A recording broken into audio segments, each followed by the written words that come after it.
which offers congregate meal sites. We have a total of 6 sites. In addition, we do home-delivered meals. We also offer transportation, and we have daycare services. We have an adult day health care facility, which is the S. Mark Taper Foundation Adult Day Health Care Center. And we're very proud that we just been awarded a contract by the city to provide adult day program as well. So we're really excited about that in October. Let me also add that in addition to these core services, we also have a, I would say, a nationally renowned cyber cafe, which is a location where seniors can come in, grab a cup of coffee, a pastry, and then, get comfortable and either, one, socialize with their peers, or they can sit at a computer where they can have access to online services. We also have 2 medical clinics on site that we actually lease out to physicians so that we can have medical services on site. And we also provide English as a second language and payee rep. So there's a slew of other programs that we have that support the core services that we offer at St. Barnabas. Now, in this current environment, yes, and economics, it comes down to dollars and cents. Are you feeling pressed on all sides? Is it a difficult environment? Oh, absolutely. I mean, quite frankly, we're being asked to do more with less. Sure. And, of course, it's no surprise, just given the demographic shift and the baby boom, baby boomer boom. And so, honestly, it's really unfortunate that we are facing and going through these cuts at this time, particularly in this time of recession, because those who most need it among our older adults, at-risk individuals, are really now facing not only cuts in their programs, but full elimination, which puts them at greater risk, particularly in this. And so, could lead to homelessness, higher degrees of health issues. Right. Even looking in the long run, even greater expense than absolutely. This is where that ounce of prevention works every time. Absolutely. Well, the nursing home institutionalization, when you think about the proposal to eliminate adult day health care centers that we were faced with, that would have resulted in 37,000 beneficiaries, many of them ending up in nursing homes. Right. And that's not where people want to be. They want to reside in the community or at home in an independent setting. And study after study shows that the longer you can keep someone in their home, the less expense to the state. Now, Laura, at the Department of Aging, are you busily identifying best practices, those programs that are really working and turning out a worthy outcome? We've been doing that for several years. We are very much at the forefront, I think, as a Department of Aging in the nation, looking at what is called evidence-based practice. That means that it's research-demonstrated interventions that actually have the outcomes that you expect on that older adult population. Right. And we actually were one of the first departments of aging in the country awarded federal dollars to test the implementation of evidence-based programs locally.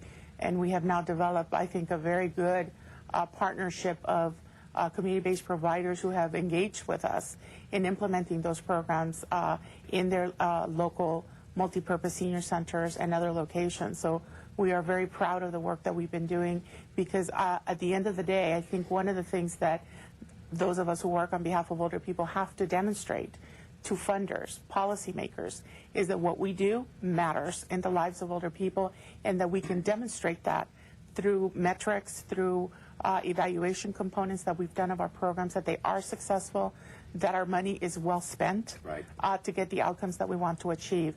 And so I think that that's one of the things that's also important for those of us in working with the older adult population, is that we do have that data that we can present. And it's really an unprecedented time in our history. As Dr. Torres said, the word of elimination of entire programs was one that we've been coping with for the last 12 months. Right. It was not to curtail our programs, it's for them to disappear. Outright disappear. Right. And that's been incredibly difficult, because I had not experienced that, and I've been doing this for over 20 years, to experience that level of loss of funding in our basic services, providing support for seniors in our community. So these are very difficult times, but we are also, I think, probably better prepared than we've ever been to actually demonstrate the effectiveness of our services. Well, to be open to new ideas and the potential for cost saving and efficiency by integrating so many of these services. Certainly we can lower the overhead, if you will, and get back down to real hands-on delivery of services. Can I mention about one of the evidence best practice programs that we have at Altamed, who is a nonprofit founded in 1969, and we provide primary medical care and a whole gamut of from pediatric to geriatric care, including adult day health care programs. And one of the programs that's nationally known, and there's 5 in the state of California, it's called a Program of All-Inclusive Care for the Elderly, PACE. Right. And that program is one of the most comprehensive models that integrates the primary care, medical care model, brings in the adult day health care services, the in-home service piece. Someone can go into the program and they get all of their services coordinated by a multidisciplinary team, and they have the physician there who's part of the team with nurses, dietitians, physical therapists, social workers. All of those professionals are speaking daily, meeting daily about the participant in terms of what they need, with the goal of keeping them at home. And it's been studied. Research shows it's very cost effective. Exactly, and that's a key point. Now, one of the major components, the unsung heroes in all of this, are our caregivers, family members, sometimes quite young, who have put their lives on hold to provide care for an aging loved one. Rigo, do you have support services for caregivers as well? Absolutely, we provide services. I mean, we recognize that, you know, to be a caregiver, you go through tremendous stress, both emotionally, financially, and there are many hardships that go with that. So we are there to provide support groups at our Adult Day Healthcare Center, as well as at our main site. And we help, we provide techniques for our caregivers to be able to cope with their situation. Right. And in addition to coping skills, you know, it's also important, I want to sort of piggyback on our need to sort of unify our voice. I think just because we are service providers doesn't mean that we can't speak up as well, yes. You know, and I think it's really critical that in the process of working with caregivers that we also engage them in the process, you know, as decisions are being made by our state and our local officials, they need to be heard, and we as service providers, I think, have a duty to play that role as well, and to bring the groups and caregivers together to come up with a united message and moving us forward so that we can continue to look for resources that enable us to carry out evidence-based kinds of projects in the community. Couldn't agree with you more. It's time for us to take a short break, and when we return, we will continue the discussion of the future of senior services. Please stay tuned. We'll be right back. Just a minute.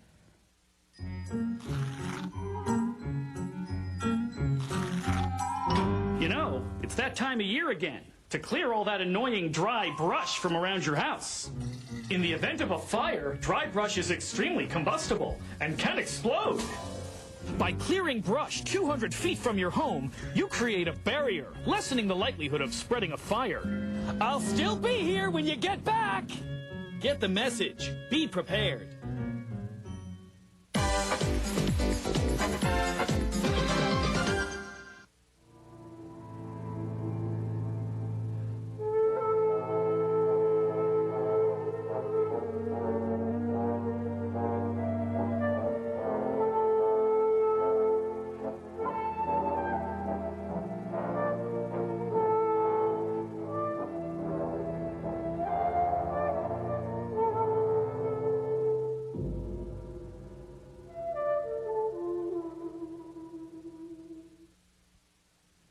Welcome back to Aging in LA.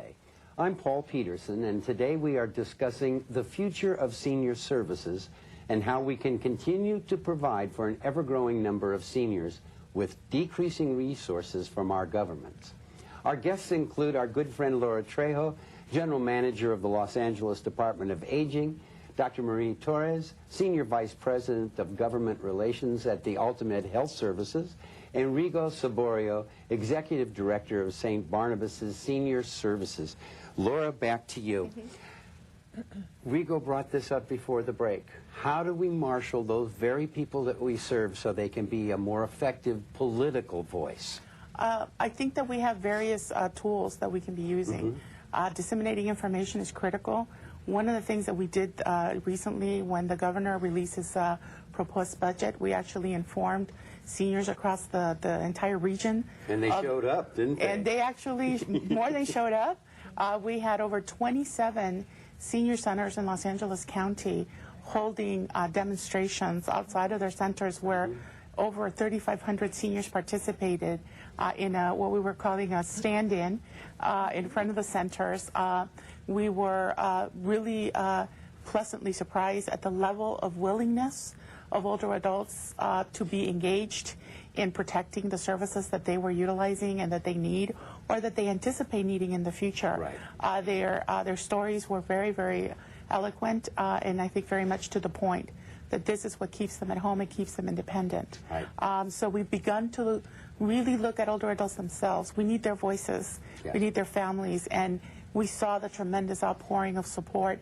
And so that gives us, I think, the impetus to continue to develop those opportunities for the community to be involved themselves. And so Right. we're very proud of sort of the direction we're heading and trying to educate the public about the impact that these cuts will have on their lives. Right, exactly. And nobody gets to sit this one out. No.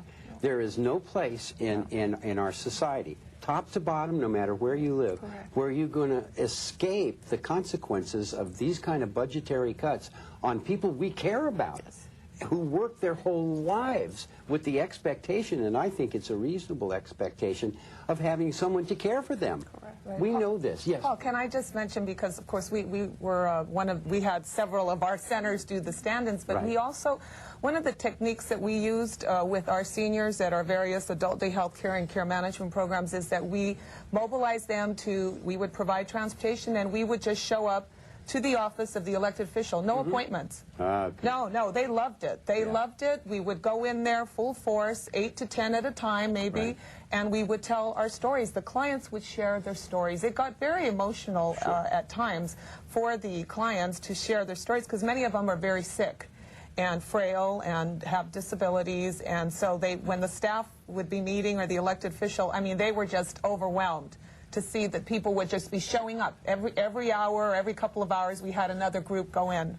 And I think that was very effective. That's very effective, and it is also true that many of our seniors kind of cut their adult teeth on political action. Yes. And this is not something we get to give away. But we're going to take another little break here because, Rigo, you brought along some tape for us to see some of the services so we all know what we're talking about. And Aging in LA recently took a tour of the St. Barnabas Senior Services. And Rigo, please be our tour guide as we look inside your community. Absolutely. This is our reception area of our building that we moved into in 1987. These are photographs of our staff who are multilingual and multicultural, reflecting the community that we serve. We speak over 8 languages. Wow. The major languages being Korean, Spanish, Cantonese, Mandarin, Vietnamese. And very dedicated staff. This is our atrium area. We like to sort of give a home feel to our center. So as people walk in, as you can see, there's magazines and areas and sofas where folks can lounge around, and so that it's a home away from home.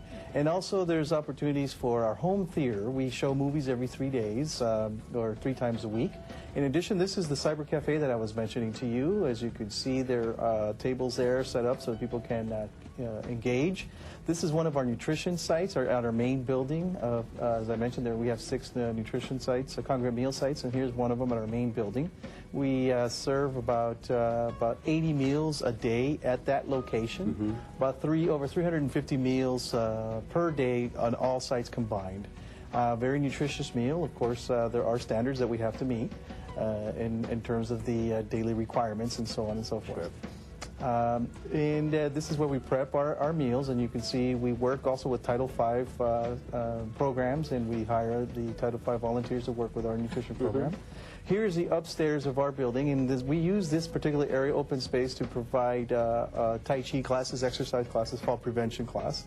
And these offices that you're looking at here are sort of a reflection, obviously, of the staff of the various cultural backgrounds, but they're also there to provide case management, social services.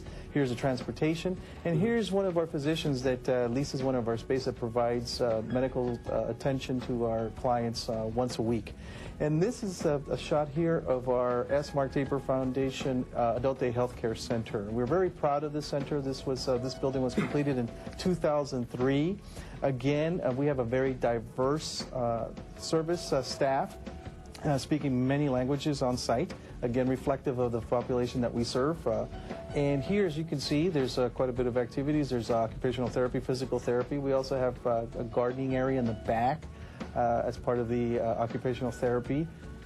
And here's one of our social workers working with one of our clients. And here's a quiet room area as well.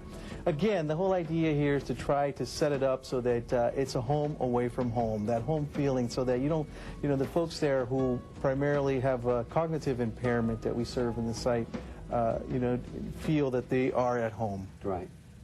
Wow, it's really amazing. What's the mix of staff, of paid staff, volunteer staff?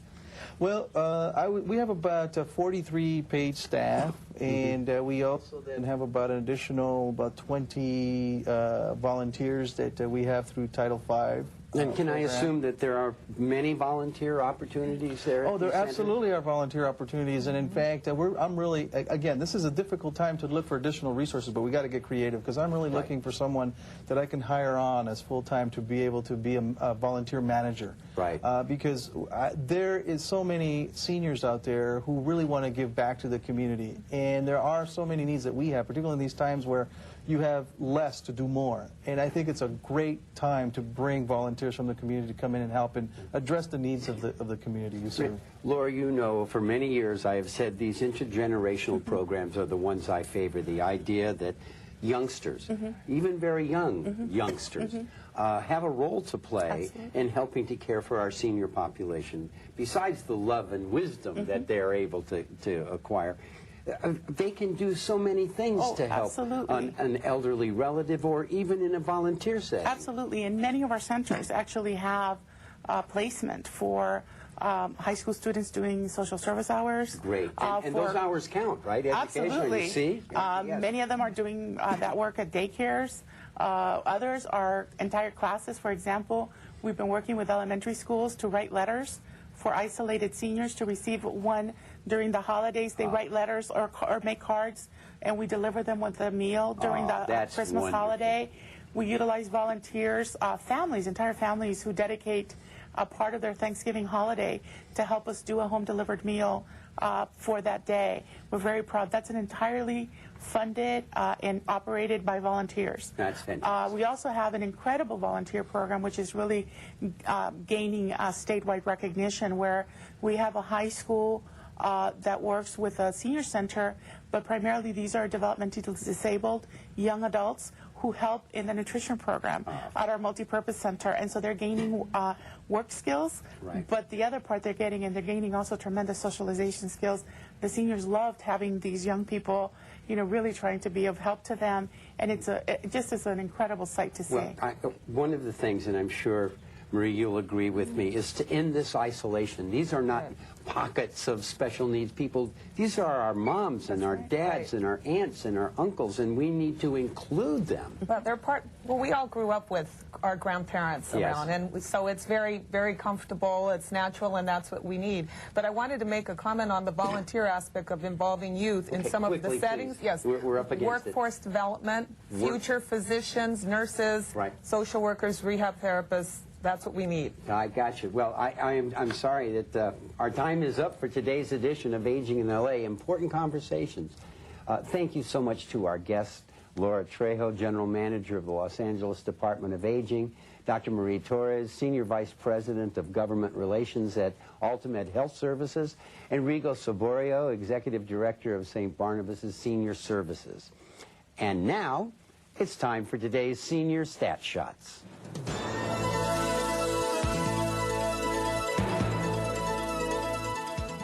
The U.S. Census Bureau has released data that highlight the staggering boom in the senior citizen population in the nation and the world. In the U.S., the senior citizen population appears to be headed to a 40% increase in the next 5 years due to the flooding of the senior ranks by baby boomers. The world's 65 and older population is projected to triple by mid-century, from 516 million folks in 2009 to 1.5 billion in 2050. In contrast, the world population under 15 is expected to increase by only 6% during the same period, from 1.83 billion to 1.93 billion. At this time, less than 8% of the world's population is 65 and older. But by 2030, the world's population of seniors is expected to reach 12%, and by 2050, that share is expected to grow to 16%. And that's today's Senior Stat Shot.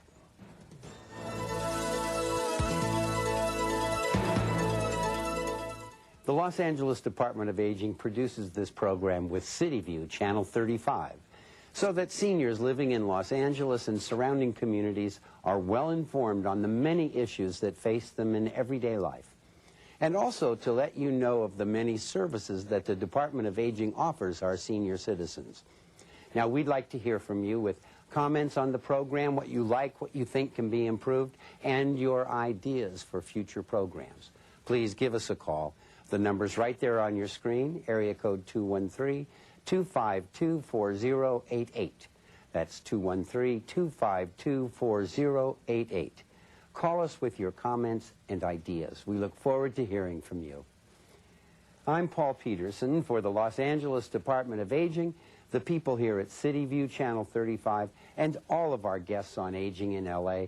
Thank you so much for watching. We'll see you the next time.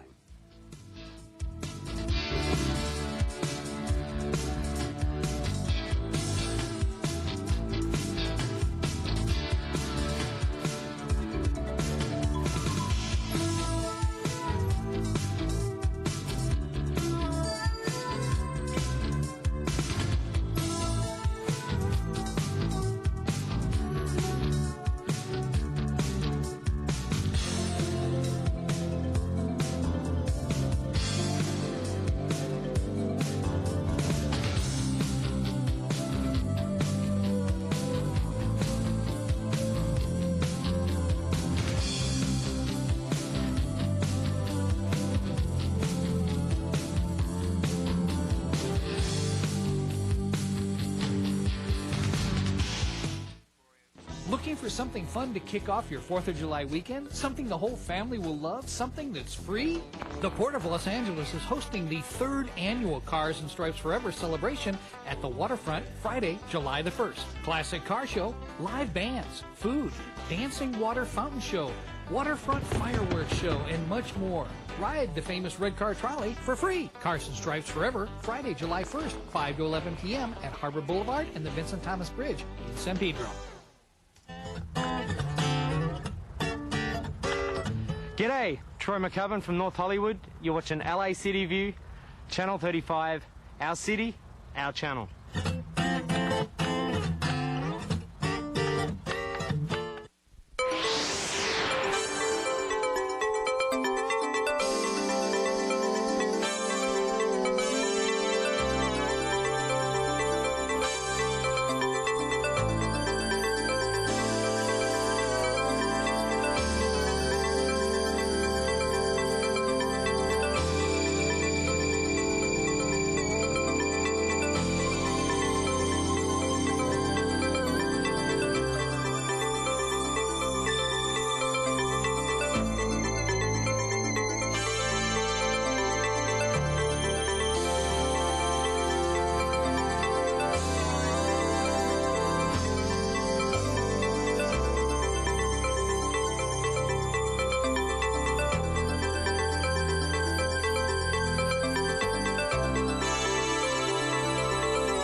Good morning, Los Angeles, and welcome to the City Council meeting for Tuesday, June 28, 2011.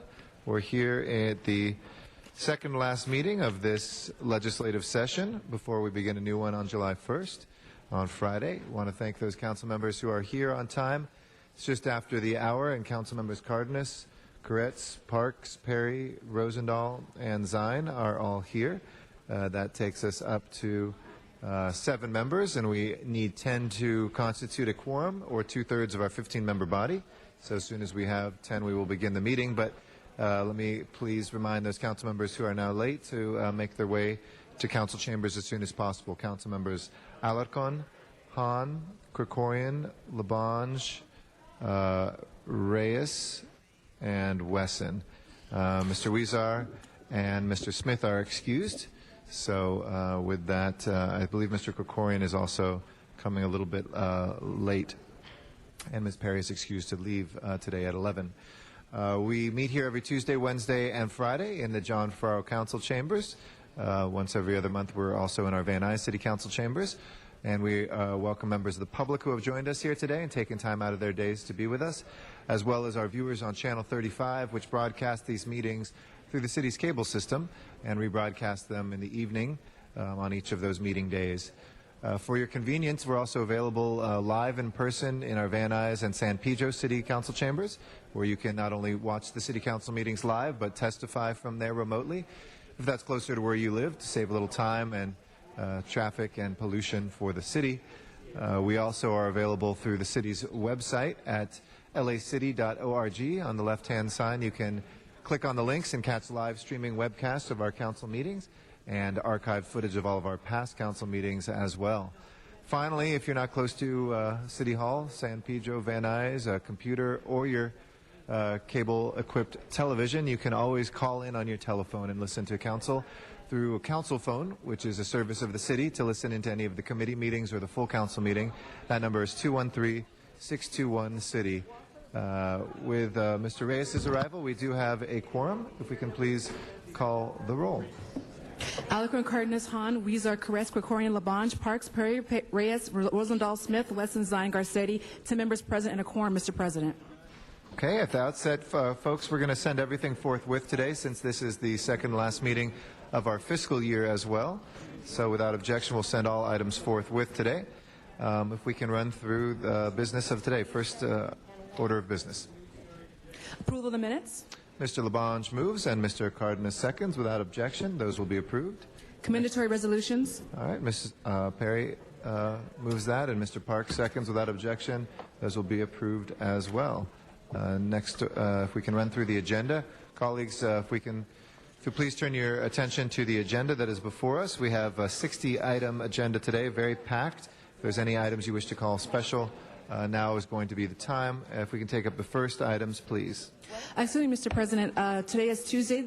Would be the time for the flag salute. Oh, yes. Before we do that, let's start with our Pledge of Allegiance. If I can ask everybody to please rise in our City Council chambers.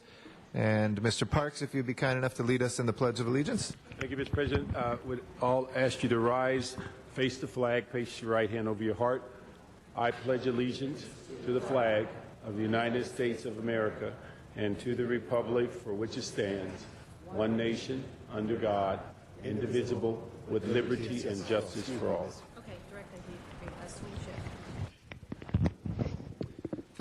Thank you. If we can go through the first items on the agenda, please.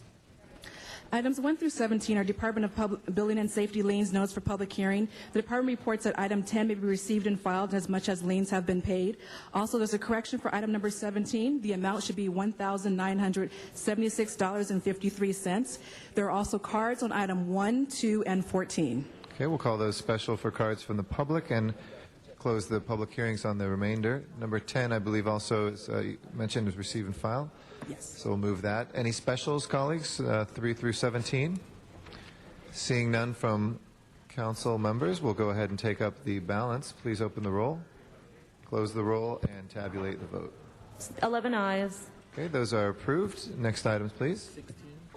Items 18 through 26 are items for which public hearings have been held. There's a request to continue, I believe, item 21. Okay. Let's go. I'm sorry, 21 you said? No, who? Who requested? Mr. Parks? No, we'd like to hear 21, but we'd like to have it out of order because I have to leave somewhere between 11 and 11:30. Item 21? Yeah, and, Okay. and 21 and 27 should go together. Okay, we'll put those together and call this special for Mr. Parks. So there's, I'm sorry, Madam Clerk, which one was requested to be continued? Actually, there's a request to continue also item 26 to July 1st. Okay, is there any objection to continuing the 26th until the 1st? That's Friday. If not, go ahead. Yes, Mr. Reyes? Who made that? 23 for Mr. Reyes. Which one? I'm sorry? Who made the request for continuance to 26? Madam Clerk, was the continuance from any? That was from the President's office. We'll hold that on the desk, reserve.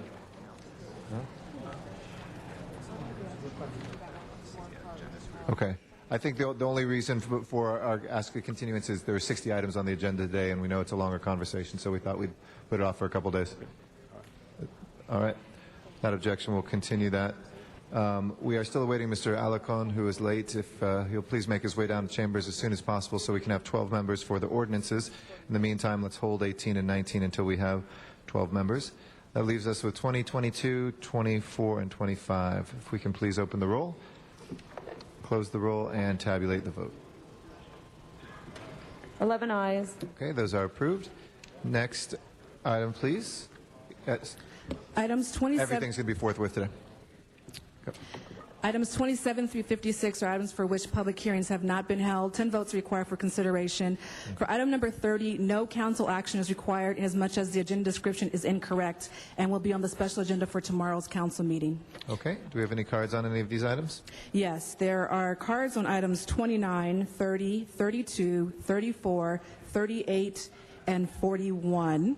Okay. Also, there is a request to continue item 55 for 1 week to July 5th. Okay, is there any objection to continuing item number 55? Okay, if not, we'll do that. Ms. Perry and Mr. Reyes? 2 weeks to await the arrival of the new member. Okay.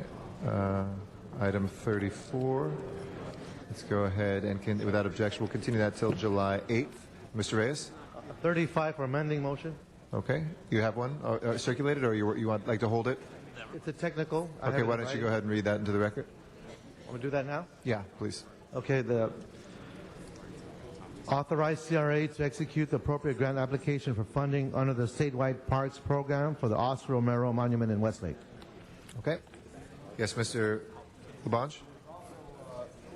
For Mr. Weezer, we have an amending motion for Prop 8435. Do I need to read it into the record now? Sure, why don't you go ahead and do that. Good job. So I read it into the record here, thenceforth, that I move that adopted Avenue 50 Park Project approved by the Board of Commissioners on June 27, 2011 is a list of projects recommending authorized General Manager of Recreation Parks to submit to Prop 84, adopt attached unaccompanied resolution which authorizes the City of Los Angeles to apply for funds under Prop 84 Park Program, York Boulevard Avenue 50 project as designated General Manager of Recreation Parks, etc., etc.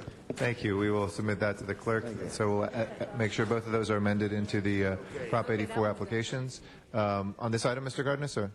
Item 45. Okay, hold on 2 seconds. So that'll be without objection as amended. Then item 45 called special, Mr. Gardner? Yeah, for amendments. Yep, okay. For amendments. Mr. Parks?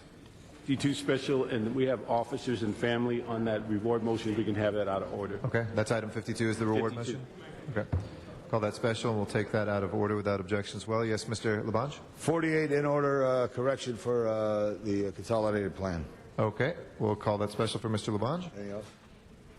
Let's go ahead and take the balance of items. And sorry, let's hold 28, 27 and 28 as well until we have 12 members, and Mr. Parks also has called 27 special. So that leaves us with 31, 33, 36, 37, 39, 40, 42 through 44, 46 and 47, 49 through 51, 53 through, and 54 and 56. Is that the same? Okay. Well, here you just read it. Are we okay taking up the balance? Let's go ahead then on the balance. Please open the roll, close the roll, and tabulate the vote. 11 ayes. Okay, those items are approved. Next items, please. On the supplemental agenda, items 57 through 60 are items for which public hearings have not been held. 10 votes required for consideration. Okay, if there's no objection to consideration, those are now before us. Do we have any cards from the public on any of these? There are cards on item 59. Okay, we'll call that special for cards from the public and close the hearings on the other items. Any specials on those items, 57 through 60? If not, let's go ahead and take up 57, 58, and 60. Please prepare the roll and tabulate the vote. 11 ayes. Okay, that is approved. Mr. Parks, before we go to public comment, let's take item 52 then out of order. This is a reward motion. Okay. Thank you, Mr. President and colleagues. We have a reward motion in the case of Clint Smith, and we'd ask Detective Ross to come up at this time, and also Carolyn Smith and family members of Clint Smith to come up with the detective.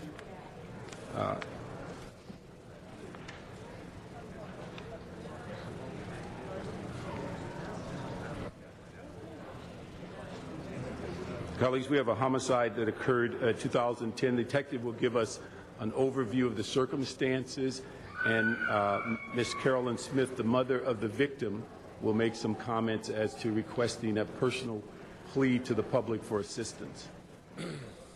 Yes, Councilman Parks, thank you and the other members of City Council for your time this morning.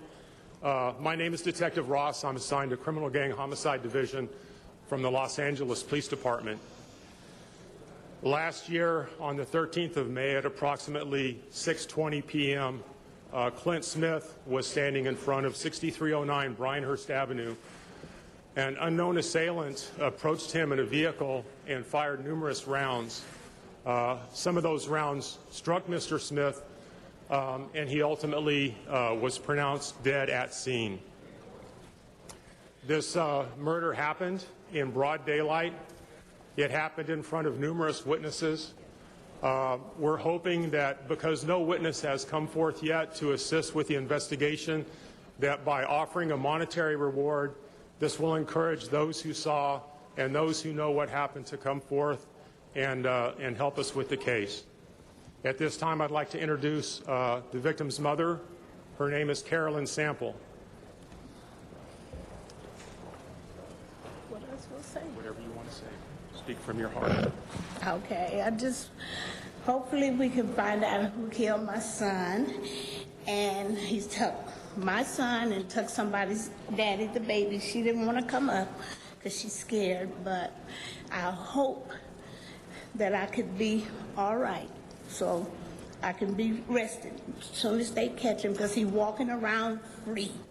Thank you. Y'all go up because I don't know. Detective, Hi, my name is Sabra Akmal, and I'm one of Clint's oldest sisters. And on May 13th, my brother was murdered. A good man died that day.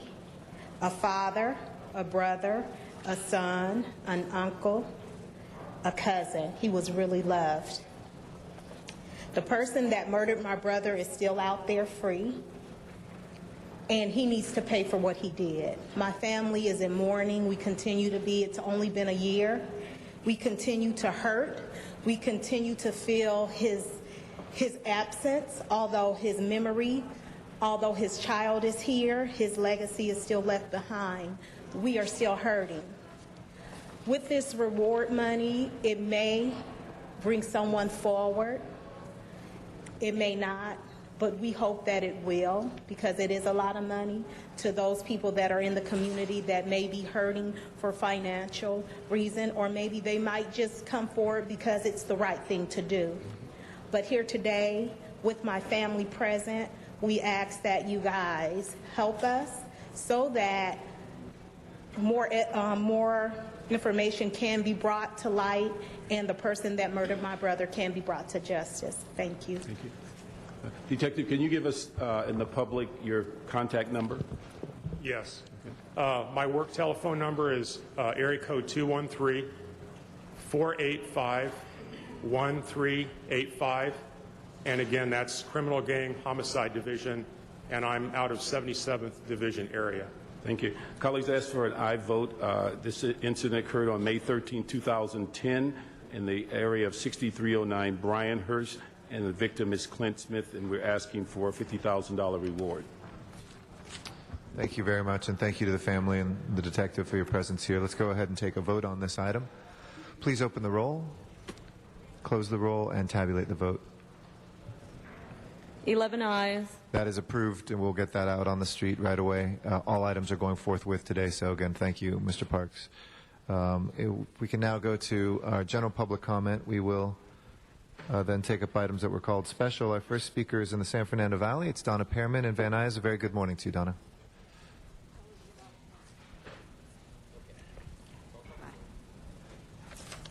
You're on. Okay, thank you.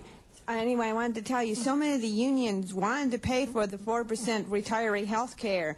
The taxpayers can't afford the cost, so the city employees have to contribute. So you should have offered the 4% health care by itself alone, so it would be no problem in passing. The Union 501 was denied that right. Right now it's still vested and needs to continue to be vested. You made it difficult to pass. Too many things on the contract. We need to make it simple. A 4% health care costs no more on the contract. Someone who's been there for 23 years or more should have retiree health care. It's a travesty not to. We are not the city family, but we are work colleagues. We have to get along. We need employees in employees of different unions not to be split apart. They need to be all come together and being together. You don't need to split the city employees. City council, your job is not done until you get 100% participation. When you get that 100% participation, then your job is completed. I just want to say quickly, I'm almost against the red light camera. It's a trap. You don't know, even if you get a ticket, you can't fight it. I would like to have Mr. Garcetti's proposal passed. Anyway, it said you need to offer that. I said the retiree health care at least a job. Then yeah. You offered. Let's see. Anyway, also like to quickly talk about the. It's going to be really terrible on the 405 freeway the week of July the 17th and the 19th, because people still do work and people still do want to go to West L.A., and so it's going to be a snail along Sepulveda. I'm happy Sepulveda is open, but it's going to be really terrible. Anyway, thank you, Donna. Let's do that right by the city employees. Bye. Thank you very much, Donna. Our next speaker is John Walsh here in City Council chambers. After that will be Dr. Clyde Williams, also in our council chambers.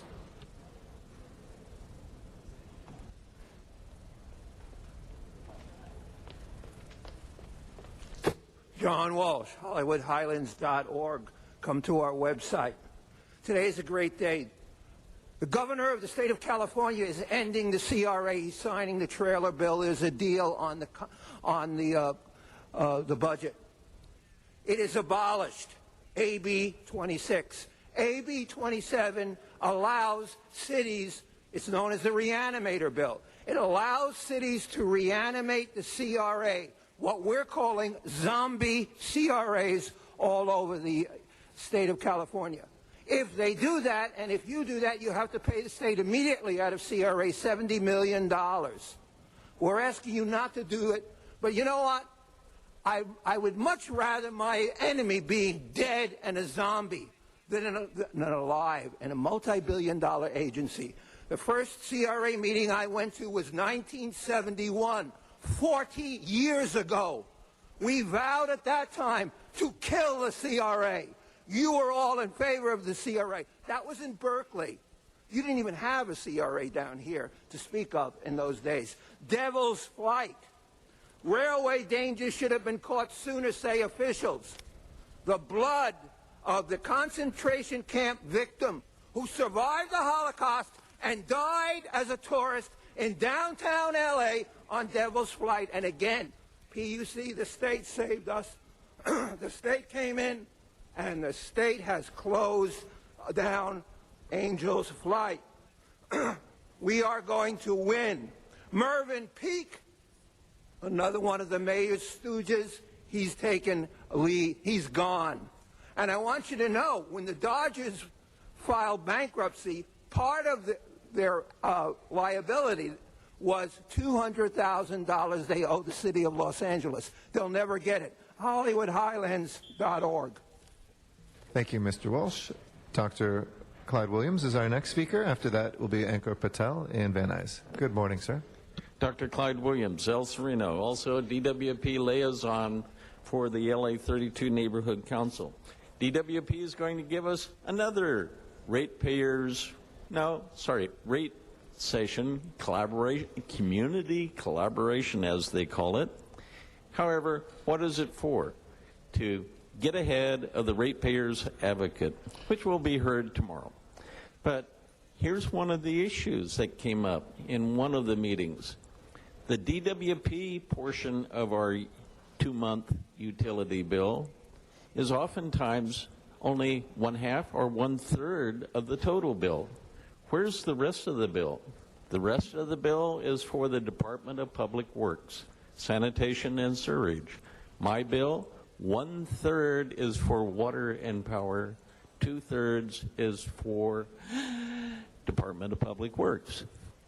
Is there a ratepayers advocate for the Department of Public Works? Because they seem to be more financially endowed with that 2-month bill than the Department of Water and Power. Seems strange that we don't have a ratepayers advocate for Department of Public Works. I'd highly recommend it. However, the DWP, they give us a little bit of what's going to happen. That is, it's only going to be maybe 8, 10, 12, 15% for reliable service. But we passed a bond issue or a fee issue several years ago for improved reliability. Now, rather than 290, 270, or 250-year replacement cycle on the water pipe, the basic need is a 400-year replacement cycle. DWP needs a ratepayers advocate before the rates increase. Thank you. Thank you very much, Dr. Williams. Ankur Patel is our next speaker in Van Nuys. Thank you. Good morning. Good morning. I do appreciate some of the work that you guys do. I know I come off as hostile sometimes, but some of the work you do is good. Unfortunately, a lot of the work that you do is in line with what happened before. It's kind of the mantra, right? I'm just going to continue to do things the way that they've been done before. You know, change, hope and change, all that kind of stuff comes into play. And that's why I not always, but I often go off on the City Treasurer's Investment in Cash Management Report. $5,850,000,000 document, $5,850,000,000 document. It used to be a $6,200,000,000 document a couple months ago, but poof, right? $400 million disappear because that's just the way business is done. We invest this money into McDonald's and Coca-Cola and Nike with our $5,800,000,000. This isn't the pension fund. This is a separate City Treasurer's Investment in Cash Management Report. This money, again, is invested into McDonald's, Coca-Cola, and Nike. The document's pretty thick. It just lists of $100 million to this corporation, $100 million to this corporation. And we continue to accept it because that's the way things were done before.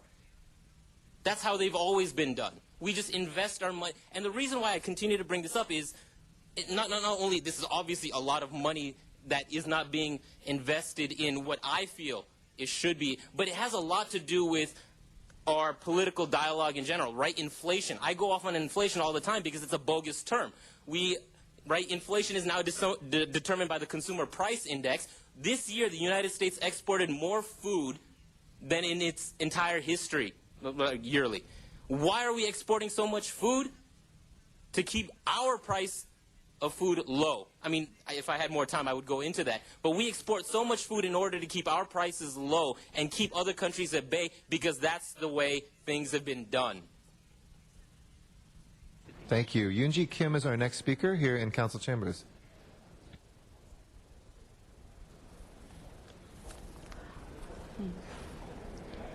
My name is Yoonji Kim, and then I'm the, I will read, I just wrote it a few minutes ago.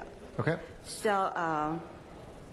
I'm writing this letter with an apology of not taking care of these premises I own since 1993.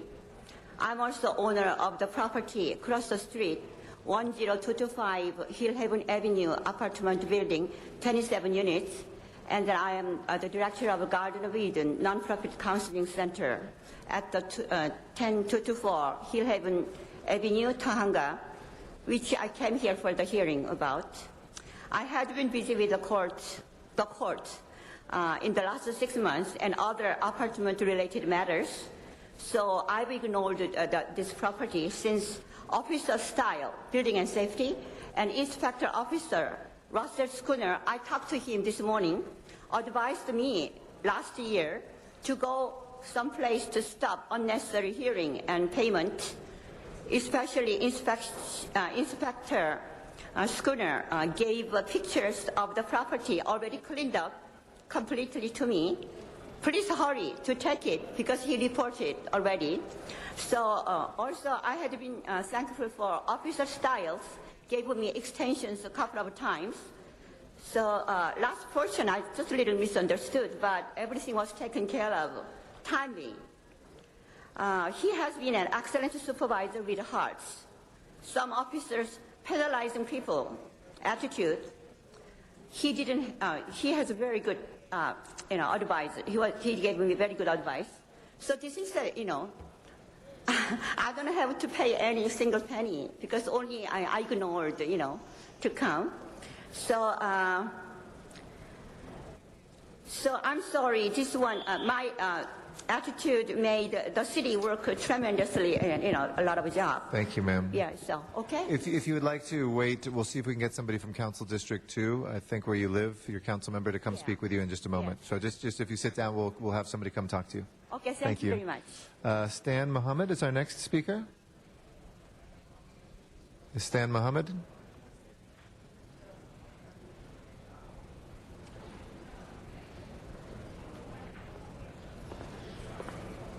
Good morning, sir. Good morning. Thank you for this opportunity. My name is Stan Mohammed. I'm the Executive Director of the Helper Foundation, Venice 2000.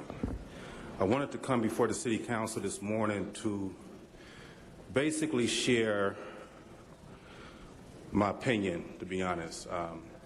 We have been funded through the GRID office for the past 2 years, and we have experienced some tremendous cash flow issues.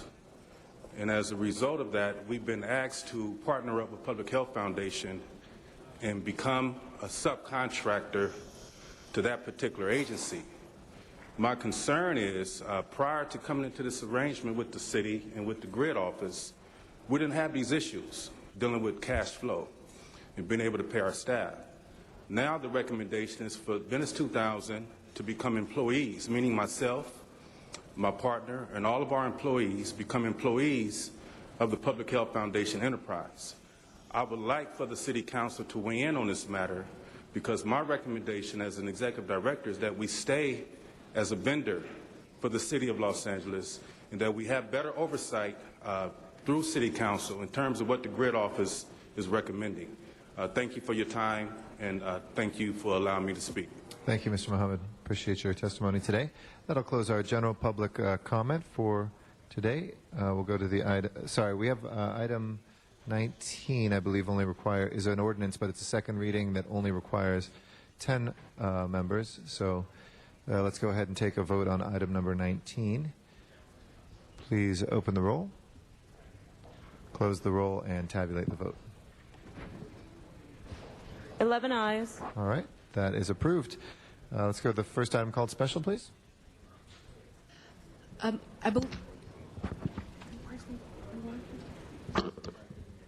believe Councilmember Parks asked to take item 21 out of order. Okay, Mr. Parks.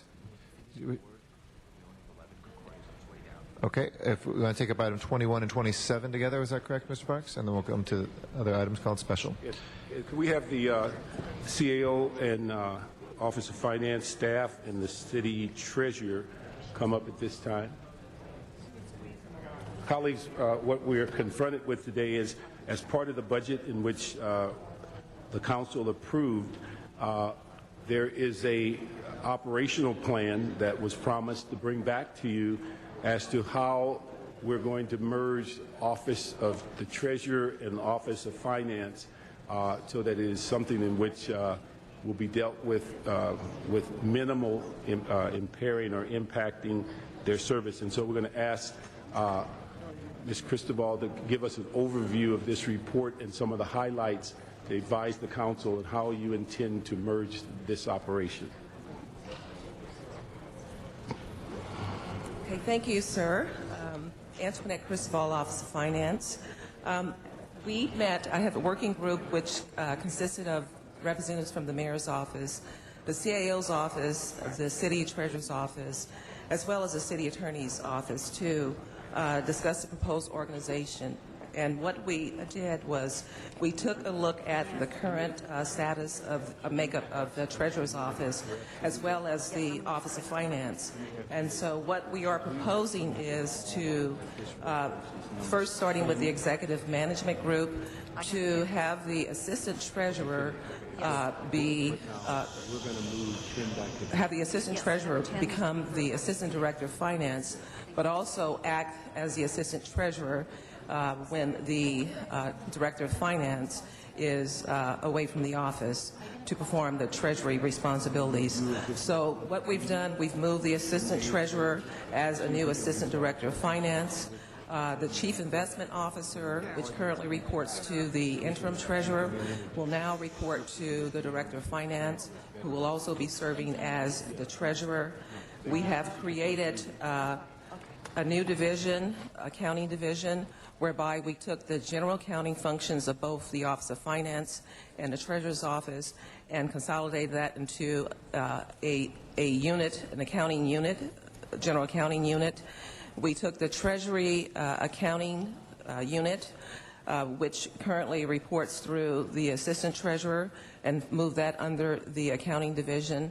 And the accounting division will be led by a division chief, which will be the departmental chief accountant. So we created a new division that handles all of the accounting for both Treasury as well as Office of Finance.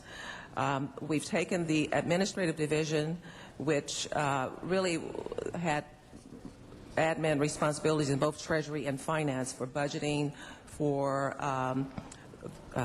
purchasing, as well as personnel. We've consolidated that into the admin division for both Office of Finance and Treasury. We took that division, which currently is reporting to the current assistant director within the Office of Finance, and moved that particular division under the new assistant director of finance, whereby that division now will report to that particular assistant director. So we now have three divisions within the new consolidated department. The revenue management division, which currently reports to the existing director of finance, will continue to do so.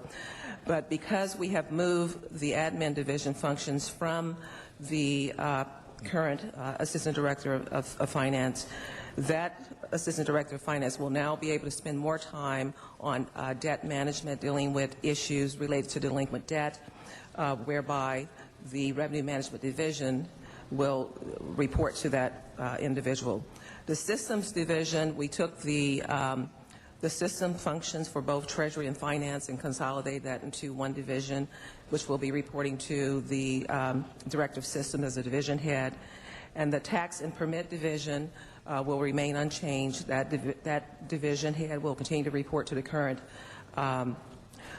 Director of Finance. We also took cash and debt management that was in Treasury and made it one division. That division head will report to the new Assistant Director of Finance. We've eliminated the Exec Assistant Director 3 position that's in Treasury. That position will now be an Exec Admin Assistant number 2. And I think that's most of what we've done. And in the end, the savings is over $1 million, and we believe that this organizational structure is more efficient. It provides for more flexibility, as well as reducing costs overall for the city. Let me just ask, in committee, there was 2 or 3 things that were pending, and see if you could comment on them. And this first one deals with item 27. As far as the city attorney preparing all the reports and ordinances, do we have an estimated time of when those will be completed? I don't think there's a representative from the city attorney's office here. Is there? Val? Come on.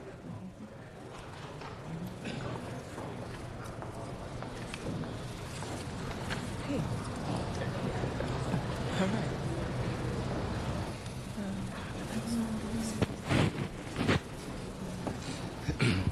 Good morning, Valentin Dino, City Attorney's Office. I can only speak to the transfer portion of the ordinance, and that has been prepared. It's already before this body. What portion? The one that effectuates the transfer of functions. The transfer. Okay, so the transfer, but the issue that was unresolved dealt with the replacement or removal because we had two different charter issues?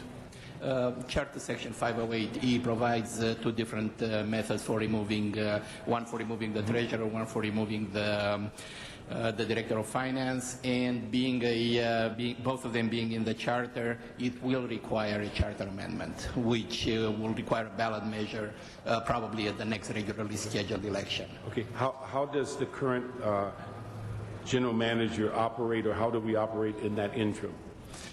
Well, in terms of operations, once the approval comes down from this body, the general manager basically will perform both functions as needed. The removal, of course, is a separate issue, and that hopefully will not come up to begin with.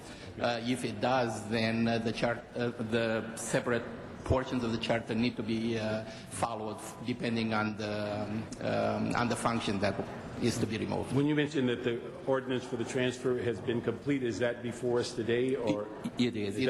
Is that item 27? It is. It was waived by the Budget and Finance Committee. Right. So 27 deals with the transfer. So today we're being advised that the only way to resolve the issue of number 6 instruction on the committee report is through a charter amendment. Correct. Okay. And then let me ask, as it relates to the department, whether all of the issues dealing with the ITA and general services been resolved for the transfer. We're actually working through that process, and we anticipate having all of that resolved within the next 30 days or so.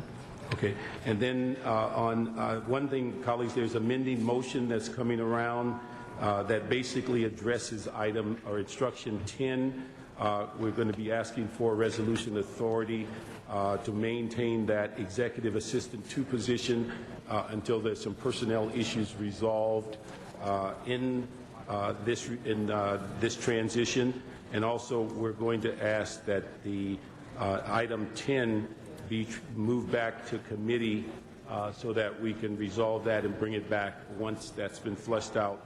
But the amending motion that's being circulated deals with 10A that requests the substitute authority. And so we'd ask, if there's no other questions, we'd ask that we move items 21 and 27 as amended. Thank you, Mr. Parks. Mr. Zine is our next speaker. Thank you, Mr. President. A couple questions regarding this merge. The collections. We know there's a lot of money that's due. How is this going to help in bringing in the dollars that people owe the city of Los Angeles? Collections. Well, sir, as I mentioned, one of the things that we did with the consolidation is that we took some of the responsibilities of the existing Assistant Director of Finance and moved that to the new Assistant Director of Finance, formerly the Assistant Treasurer, to allow the existing Assistant Director of Finance to focus more on debt collections, working closely with the Revenue Manager, who is responsible for the Revenue Management Division. So we believe by providing more opportunity and focus of the Assistant Director on debt collections, that will help improve the process. Currently, that individual has 4 direct reports. With the consolidation, he will have 3, and he will be able to focus more on debt collections. Because that's a major deal.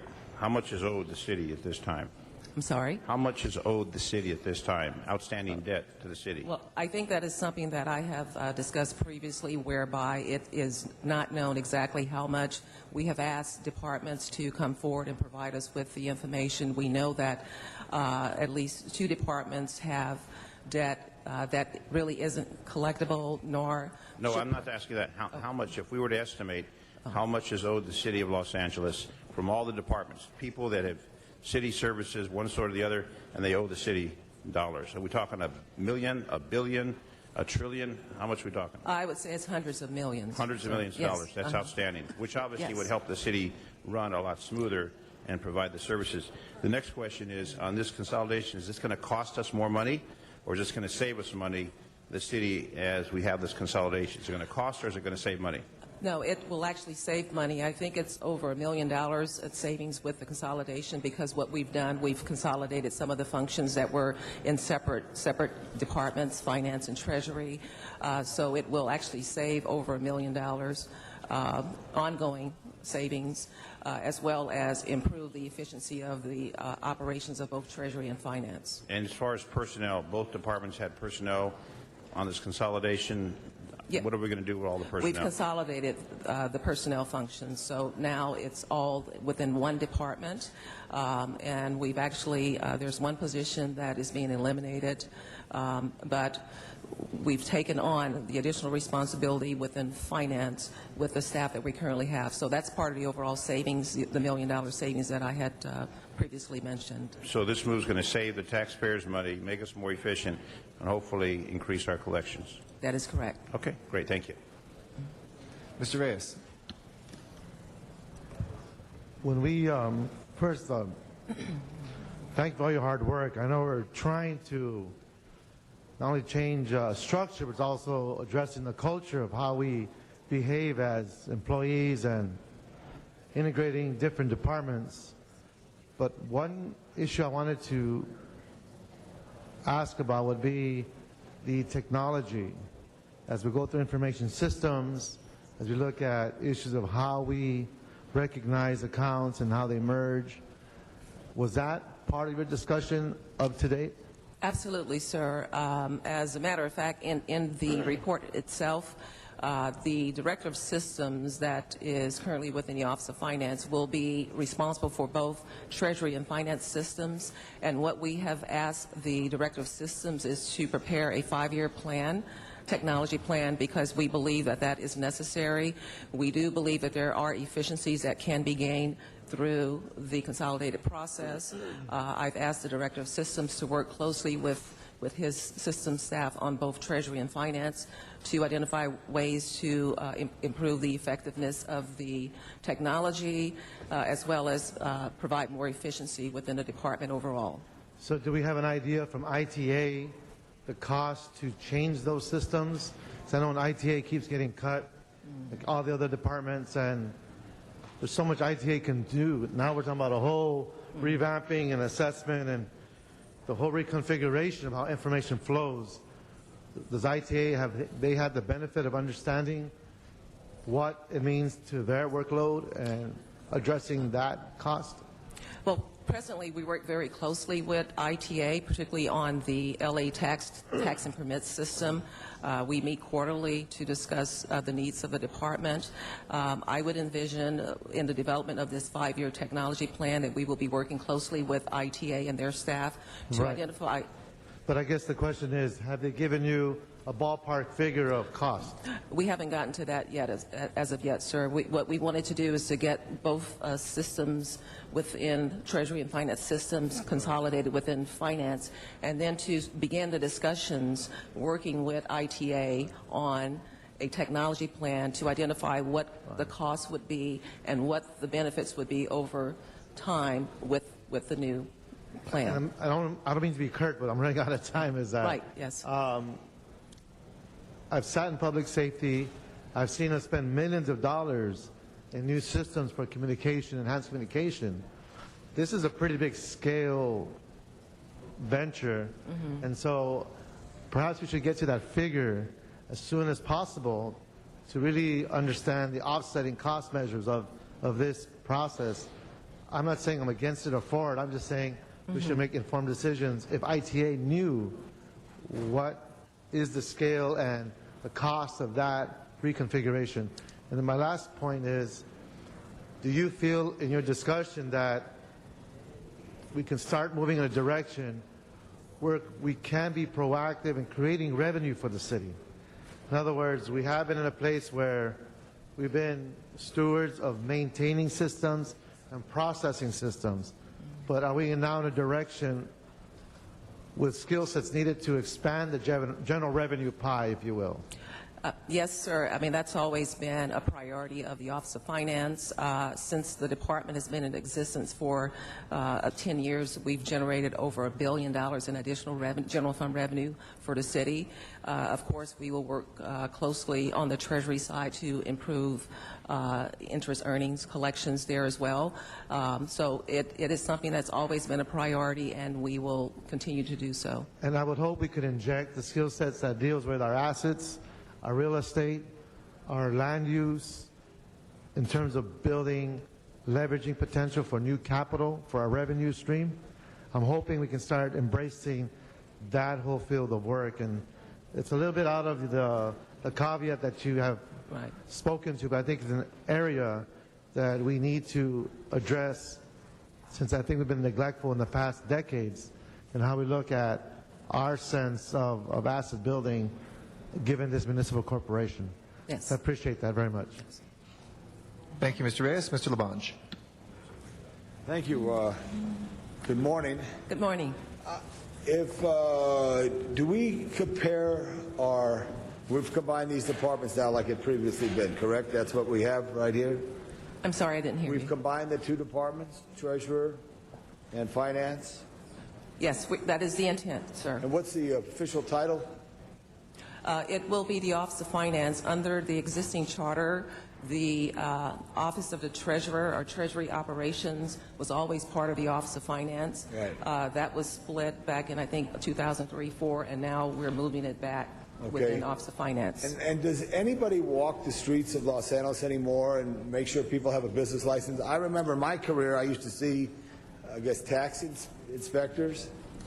Absolutely. They walk the streets all the time. And as give us a rundown. Would they walk down Hollywood Boulevard, or how do they do it?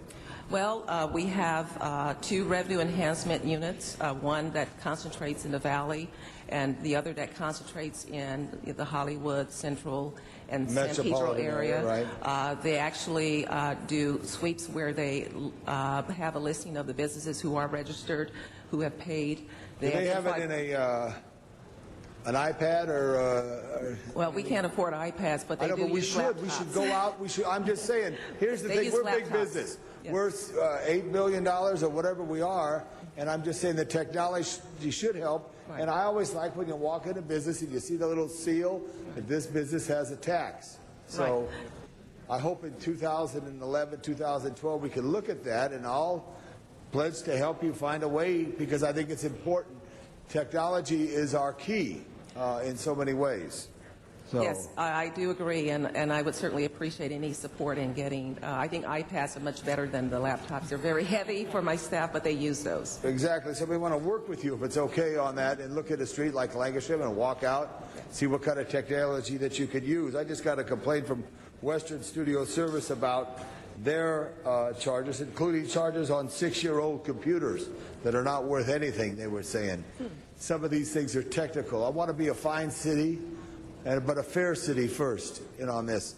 And there's also a comparison here, which is there. I believe there's 21 or 22 cities that touch Los Angeles: Glendale, Burbank, Lomita, Long Beach, Beverly Hills, West Hollywood, Calabasas, that touch us.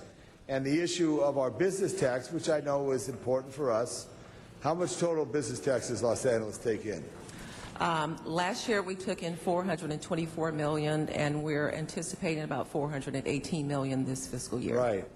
you know, the competitive advantage that some minor, I don't want to call them minor cities, but smaller cities could be able to be. We have to think, members, of an opportunity for business to try to create ways so that they were encouraged to stay in Los Angeles and not drift to the additional cities that are around us. Well, yes, sir. We're actually working with the Business Tax Advisory Committee. Presently, they have identified a number of options that are currently being reviewed by an economist to determine what impacts, if any, that would have on the business tax, the business community in the city of Los Angeles. Thank you all very much. Good luck in your new merger. Thank you. Thank you. That is, we'll close. Oh, Mr. Parks, for some concluding. I just want to reiterate, colleagues, that we asked to move the Budget and Finance Committee report, return item instruction 10 to committee, and adopt the amendment 21A, and also adopt 27, which is the ordinance that implements this. With those recommendations, if nobody else wishes to be heard, thank you for the discussion. Let's go ahead and vote on this item. Please prepare the roll as amended and tabulate the vote. 12 ayes. Thank you. That is approved. If we could take up item 45 and add the following technical instructions to authorize the controller to establish a receivable within Fund 368 in the amount of $20,000 from the Cal EMA. I have this so you don't have to write it down if you want to do, and establish new appropriation accounts within Fund 368 as appropriate, and as follows: an account G221 personal services $20,000 for a total of $20,000. If there's no objection to that, we'll make that technical amendment. And if we can vote on item 45, please open the roll, close the roll, and tabulate the vote. 12 ayes. Okay, that is approved. Mr. Labange, I believe he stepped out. And I'd like to recognize Mr. Cardenas. Thank you very much, Mr. President. I'd like to invite Mary Beth Joseph to come up for a second. She's a wonderful young lady that's been interning in my office, and I just wanted to thank her for all of her service and the time she put into the policy and all the kinds of different things we challenged her with. She met every challenge with a lot of authority and a lot of enthusiasm and did a wonderful job for the people of Los Angeles, and we got her at the best price possible. She did all of this for free.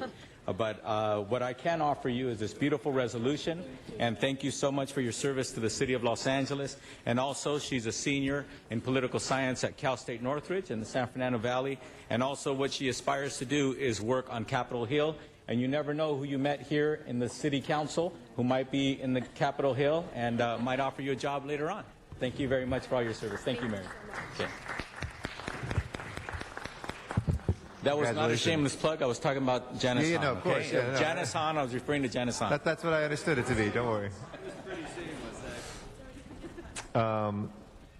With that, we'll return to items that were called special. Mr. Labange, item 48. Did you want to take that up? You already did It's been circulated as far as the agenda. Could you set it on the table here so I can make sure this is additional changes? We've had a request to reconsider item 16 on behalf of Mr. Alarcon to continue that for 2 weeks. Can we open the roll on item 16? Close the roll and tabulate the vote. 12 ayes. And July 8th, if we can continue this item till July 8th, item number 16. All right, Mr. Parks had already taken up item 52. Is Mr. Reyes item 23 called special? Would you like to take that up?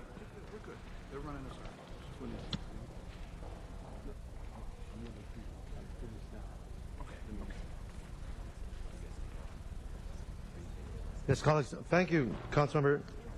Colleagues, I just want to take a moment. RHNA is the Regional House Needs Assessment. It's a process that the Southern California Association of Governments is going through at this moment. I just wanted to highlight the fact that our presence is critical in SCAG. Councilman Parks has reminded us of that. I know I've been guilty of not being there as consistently in the past, but there are critical issues affecting our region, with the census numbers being what they are, the discussion of where housing will go, how we prioritize transportation funds, how we look at the definition of of accountability to regional issues and needs is critical. And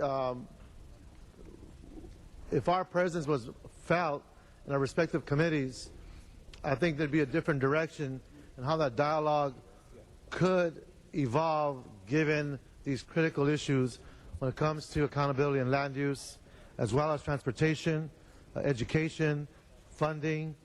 So we'll be asking for a report back, I believe at the end of we'll be asking to be part of a process working with City of San Fernando. We want to keep our options open. Should we take that step, we can come back and be more formal and more informative as to what this means. So I just wanted to share those thoughts with you, colleagues, and hopefully tune into what SCAG is doing and how it's affecting us as a city. Thank you very much. Thank you, Mr. Reyes. Any other members wishing to be heard on item 23? If not, let's go ahead and prepare the roll and tabulate the vote. 12 ayes. Okay, that is approved. If we can go to items called special vote cards. Mr. Walsh is our first speaker, I think, on item number 1.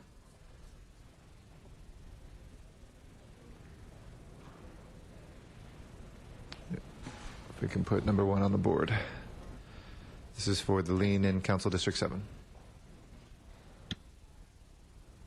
John Walsh, blogging at Hollywood Highlands, HIGHLANDS.org, 100,000 successful server requests a month.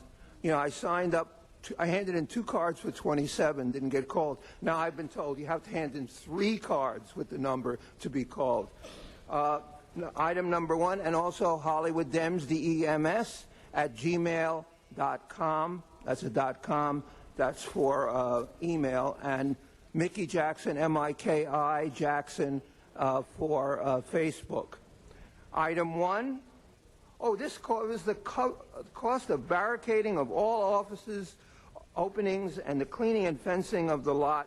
We want this. We especially want it because we're having a lot of trouble in the neighborhood with people overdosing on heroin, which happened on Saturday night in our neighborhood. In fact, I just want all the junkies to know that there's a new batch of heroin.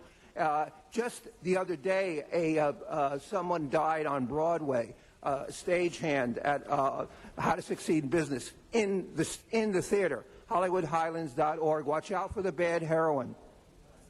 Thank you. We'll take a vote on item 1 now. Please open the roll, close the roll, and tabulate the vote. 12 ayes. That is approved. Item 2 next, we have Diana Berganini. I'm sorry if I got that wrong. I'm Diana Bergamini. I've owned the house on... Will you move the microphone down just a little bit so we can hear you better? Thank you so much. Go ahead. I'm Diana Bergamini. I've owned the house at 1056 East Palms Boulevard in Venice for 35 years. 32 years ago, I demolished a garage and installed a 36 by 22 3-car garage with 3 outside designated parking spaces. And the next year, I converted one of the garages to a rumpus room with a toilet and a sink. In 2005, a neighbor was trying to do something to their house. They were rejected and informed the Department of Building and Safety of anyone on the block that had a house with a rear access unit. No one lived in my unit. In 2005, an inspector came to the property, said that he wasn't interested in looking at it. He just wanted to know if anybody lived there, that he was leaving the Department of Building and Safety for a permanent workman's comp claim within 3 weeks. I said nobody lived there. He left. I never heard anything about it again. In 2006, I refied the house and was informed by the title company that there was a substandard order against the house. I went to Department of Building and Safety on Manchester and spoke with 3 senior inspectors, showed them my permitted plans for everything that I had done on the property, and they sent me to the Planning and Zoning Department in West LA. They said everything was fine, and they gave me a letter. They gave my title company a letter saying there were no violations on this property. In 2009, another inspector in the neighborhood, 4 years later, said that they were doing random violation enforcement. but that he didn't want to go in and see the property, just wanted to know if anybody was living there. I said, no, there isn't, and you're more than welcome to come in. Now, in May of this year, another 2.5 years, I get a notice of hearing. Go ahead. If you'd like to finish your sentence, go ahead. I get a notice of hearing and $2,785 fine against me for a $100 fee that I was never aware of. I haven't lived on the property in 28 years. Thank you, ma'am. Let me see if Mr. Rosendahl, would you like to say anything? I know it's in Council District 11. Mr. Rosendahl? Go ahead, please. Mr. Rosendahl? Thank you, Mr. President. Could you give us a history of this? I'm very sympathetic to my constituent here, and if we need to do it here, or we could take it offline and have a discussion, whatever's in the best interest. Oh, okay. My name is Charles Kalibala. I'm here to represent the Department of Building and Safety. In item number 2, Council File 11-0419.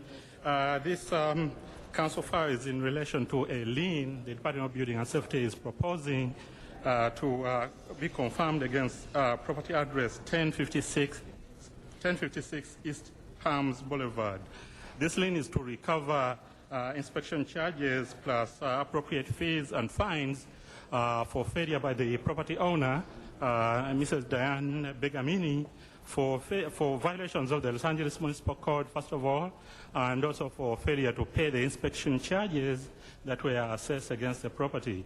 The department has gone out of its way to make collections against the invoices and to talk to the property owner and convince her that the violations were actually assessed, and they included unapproved occupancy of a property. They converted a garage into a dwelling. That was a violation of the Los Angeles Municipal Code, Code Section 12.26E, and all the other violations are included in the report dated March 10th, 2011, which we submitted.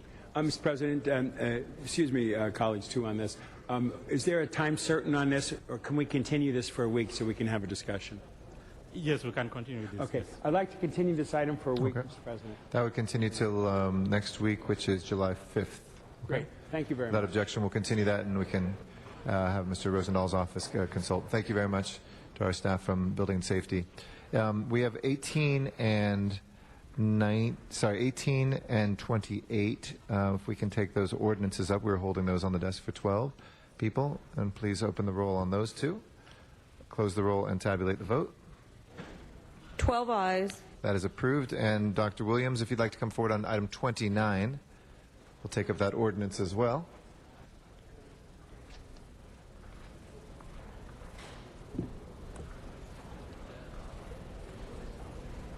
Please. Item 29. This is the beginning. This is part of the coal replacement for DWP. How do we replace coal-fired power plants? With geothermal. However, you're starting without knowing where it's going to end. There's a 3-year provision at the end of 3 years, and that seems kind of strange because there's $33 million going to be spent for coal replacement in the year 3 from now. So we're trying to find out what will be the total cost for this geothermal project over the life of the project. What's the estimate? Don't they have an estimate? Because starting this trip is going to be a very long and very expensive trip because geothermal has real problems. There's no provision for the transmission of geothermal from the Imperial Valley to LA. There's a lot of problems with this, but DWP doesn't want to consider those because if they do, then what happens to coal-fired power plants? That's the central issue. How much are we going to pay and how will it affect the rates? I would highly recommend that you not give over a 30-year period for the lease. Make 1-year provisions and check the options. But before you even start, get a rough order of magnitude estimate as to how much this is going to cost delivered to Los Angeles. Not just how much it's going to cost in Imperial Valley, how much it's going to cost on transmission, but how much delivered to here for a 30 to 50 year period. Thank you. Thank you very much, Dr. Williams. Let's go ahead on item 29, and please open the roll. Please close the roll and tabulate the vote. 12 ayes. That is approved as well. We can take up item number 14 next, which is called special for a card from the public as well. Daniel Rodriguez.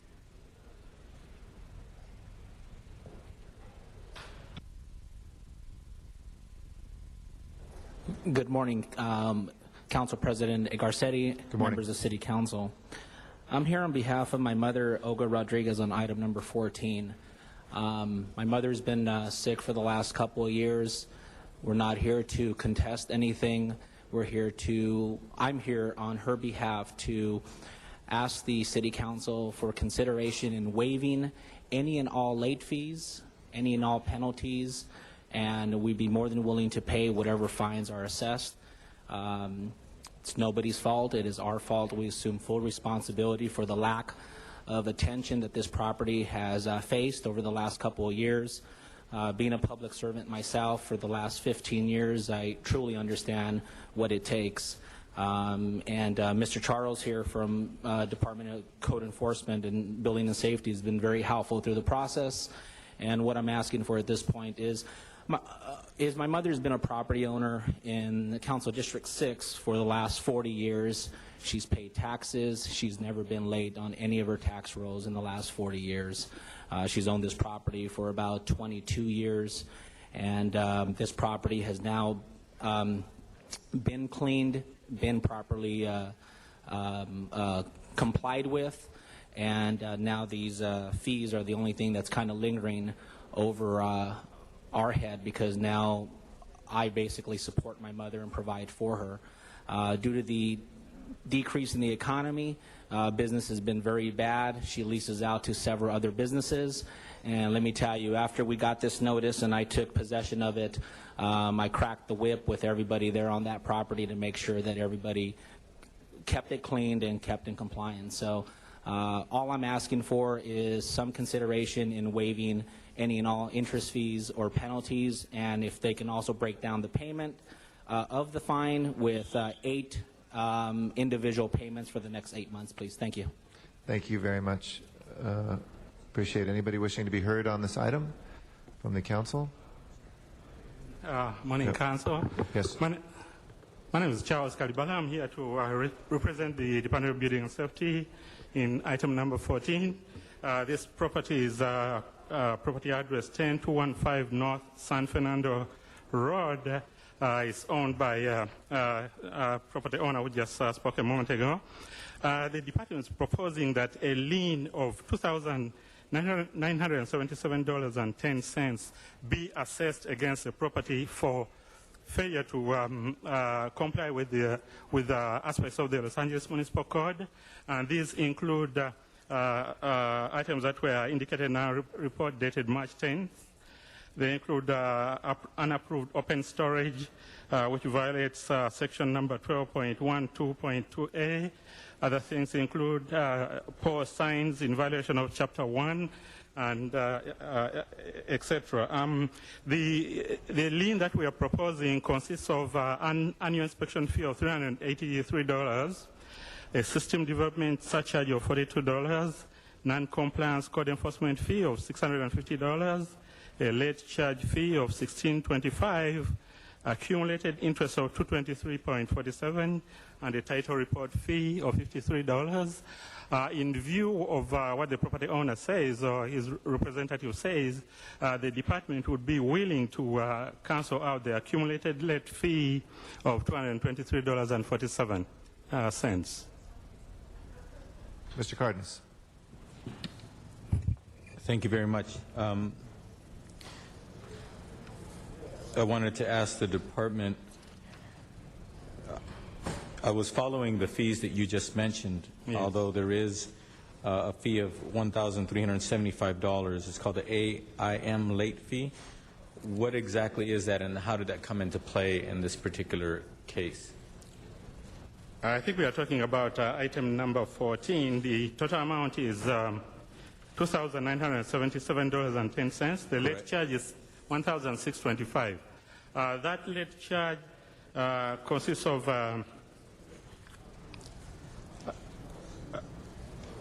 I think it's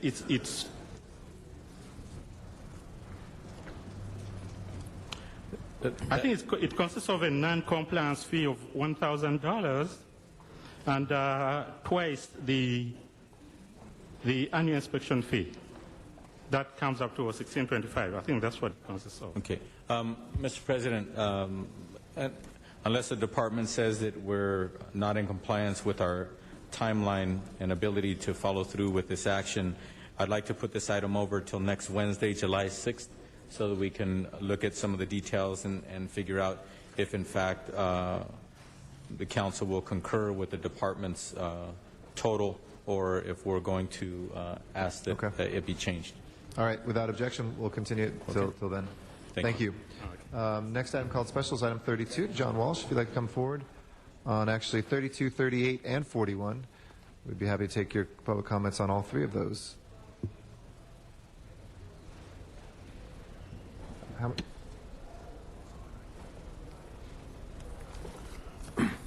John Walsh, blogging at HollywoodHighlands.org. Parking agreement for Library Square. You know, you're building a new parking lot on Vine Street in Hollywood, which you don't have the ability to run, and you don't even have the desire to run.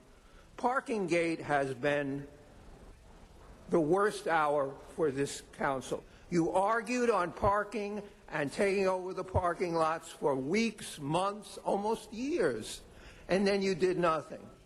And as usual, doing nothing is your best. You're always at your best when you do nothing. That's what I like about this agency.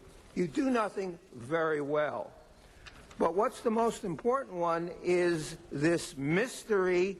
You know, when you put down on item 38, a donation of consultant services worth $35,000, I'm sorry. If somebody donates consultation services to the LAPD for $35,000, they're expecting something in return. And incidentally, you are all invited to the grand opening of LA Reflections.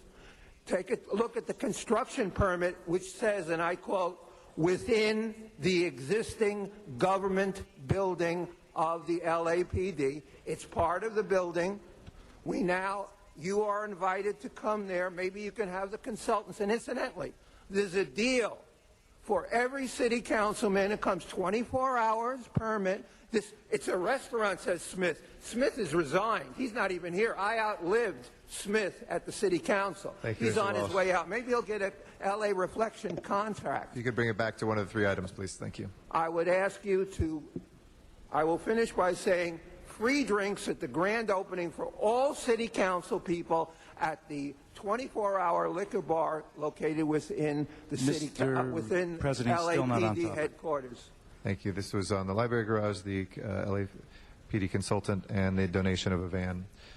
If we could remember to please keep on topic, Mr. Walsh. Thank you. Please open the roll, close the roll, and tabulate the vote.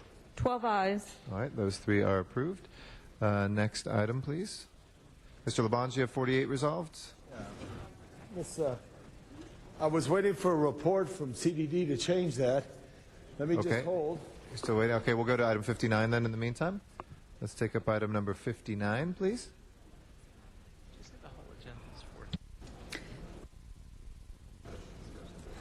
Excuse me, Mr. President. Just for the record, an amending motion has been circulated for item 59. We did have a hearing on this, though. I think the city clerk did agendize it as no hearing being held, but we do have cards, so we will. We are willing to open this up to a minute to each speaker to meet any requirements anybody would have. So I'd like to ask Paul Hamilton to come forward as our first speaker, and we'll set the clock to a minute per speaker. Good morning, council members. I was here the last time, not the last time, the time before. I think we have reached resolution of the issues at hand. There are a few administrative actions that will be taken that will satisfy those issues that I think surfaced last Friday, and hopefully they'll all be done and successfully. Someday the door may be open to come back again.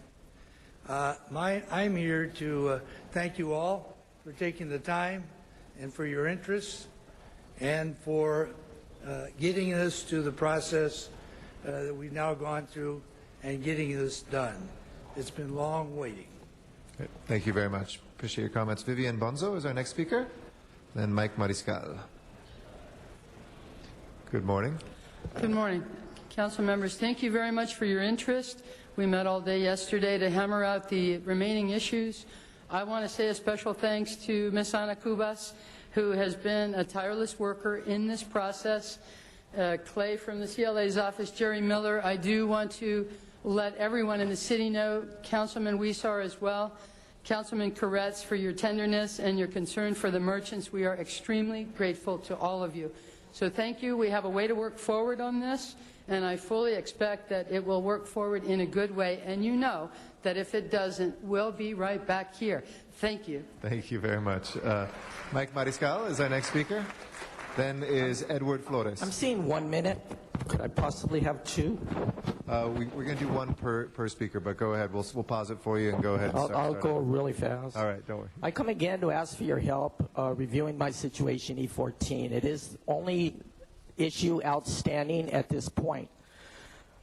Again, my daughter a couple days ago sent all of you a summary of the problem regarding my business. I hope you've all reviewed it and take the time to review this situation. We've presented a lot of documentation as to why this is a wrong that's being done by the RIG study. The RIG study is the only Bible that we're looking at. My business is exceptional in size and shape, and I ask for reconsideration on the issue. We've given plenty of justification as to why these rates or the category should be changed. It's all been ignored to this point. You want to finish your thought? The RIG study put comparisons on for all of Olvera Street merchants to faceless businesses on Broadway. We are 80 years, and we are not faceless. We've been promoting Olvera Street for the good and of the city of Los Angeles for 80 years. We thank this council for all that they've done over all these years, for your support. Thank you, Mr. Mariscal. If I can ask you to please conclude now. These faces disappear. Thank and you. I just want to have all the Olvera Street merchants stand up and let you know that we are not faceless, as the RIG we know study that you're not, did. sir. Thank you very much, and we appreciate all that you do. Our next speaker is Edward Flores, and then Rosalio Munoz. Good morning, council members. My name is Edward Flores, and my family has been on Olvera Street since 1934. We all consider ourselves family members there, and we want to thank you for being vigilant, looking over the merchants. And in this last month, in the haste of wanting to get the leases concluded, there was some T's dotted and I's crossed, and there was a few issues that really needed to be examined prior to signing the leases. And there was issues that were outstanding and some things that were going to be cemented by signing those leases that really were not going to be categorized correctly. So we want to thank the people that worked this weekend to get this motion created and are ready to pass it and help move this along and have those people that needed the reconsideration looked at. So thank you very much from all of us to you council members and everyone that's worked diligently on getting this concluded. Thank you. Thank you, sir. Rosalio Munoz, good to see you.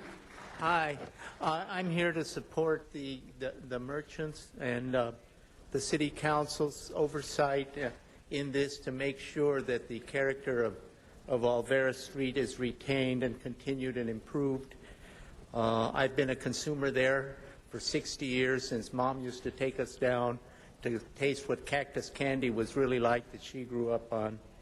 I've been demonstrating there for over 60 years since we protested the people indicted for the walkouts, the 13, back in 1968. It's a place both of pride and of struggle, going back to the selling of the Tongva for bail money, the lynching of Chinese, the breaking up of protests of Sacco and Vanzetti, the mass raids for repatriation, et cetera, et cetera. And our community keeps an eye on that, and the proof of the pudding will be in the eating if this is something that allows the merchants to keep Olvera Street what we remember it and what we want it to be.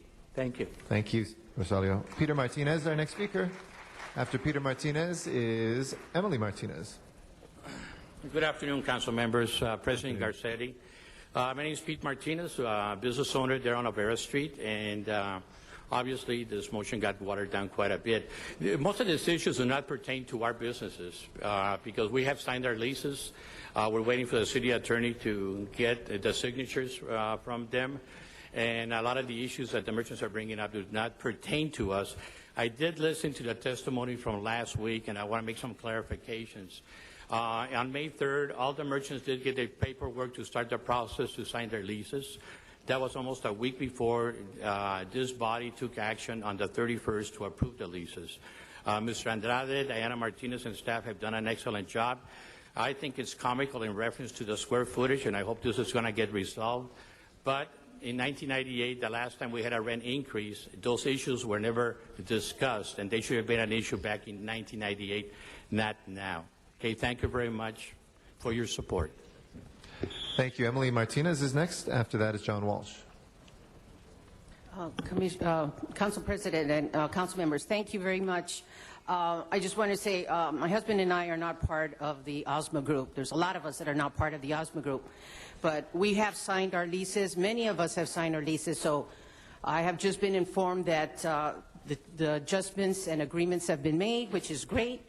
You can do what you want as long as you do not hold back our contracts. Because the ones that have been working, signing in good faith, paying the new rent since April of last year should go forward. And if there's any delays, do what you need with them, but recognize the people that have been working with management. And we have a great staff up there doing a great job of managing and trying to keep Olvera Street in the black.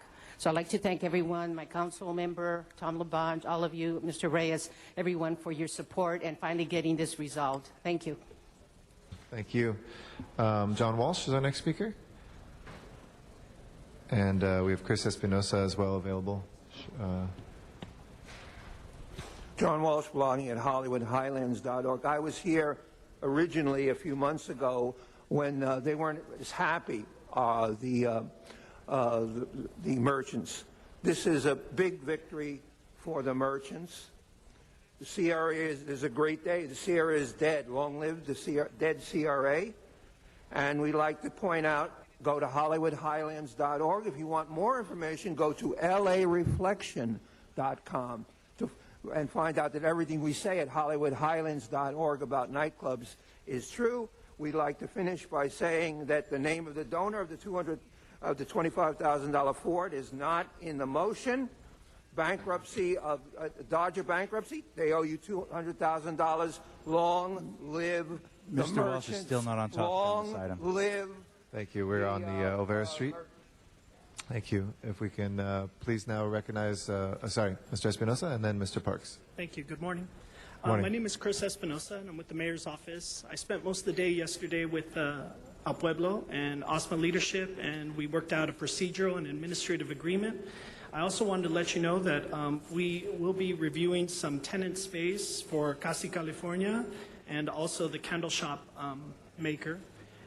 There's some historical situation with some of their space, so we're going to go over there and look at it next month. So I just wanted to clarify with that with the council. Thank you very much. Have a good day. Thank you very much, Mr. Espinosa. We will now recognize Mr. Parks. Thank you, Mr. President. And this is behalf of Mr. Weezar, CD14. On the amending motion that's before you, he's requesting that we delete B, E, and G. And just as a reminder, B deals with the no storage rate issue. Item E deals with merchandising plan that's been resolved administratively. And item G deals with the documentation that was requested, and it appears that that's all been resolved and been produced. And then on item revised C deals with remeasuring and reconsidering, which will go before the commission. And so that we ask that, in behalf of Mr. Huizar, that we move the amending motion on 59 that resolves the issues, and it appears that from the public comment and representatives of the mayor's office that we've resolved the issues of concern. Thank you, Mr. Parks. With that, let's go ahead and please open the roll on item 59. Please close the roll and tabulate the vote. 11 ayes. Thank you to all of our merchants and the community members who are here. That is approved. And with that, we will go to item 48. Mr. Labange, that's the only item left on the desk. Do you want to? 48's been, I see, approved. I have no comment, so let's move forward. You ready to move it? Okay. Mr. Cardenas on 48. Did you want to say something? Okay, hold on real quick. Let's just vote on 48. Please open the roll. Close the roll and tabulate the vote. 11 ayes. All right. Mr. Cardenas? Thank you. If we could reconsider item number 12. Okay, let's open the roll on reconsideration, please. Close the roll and tabulate the vote.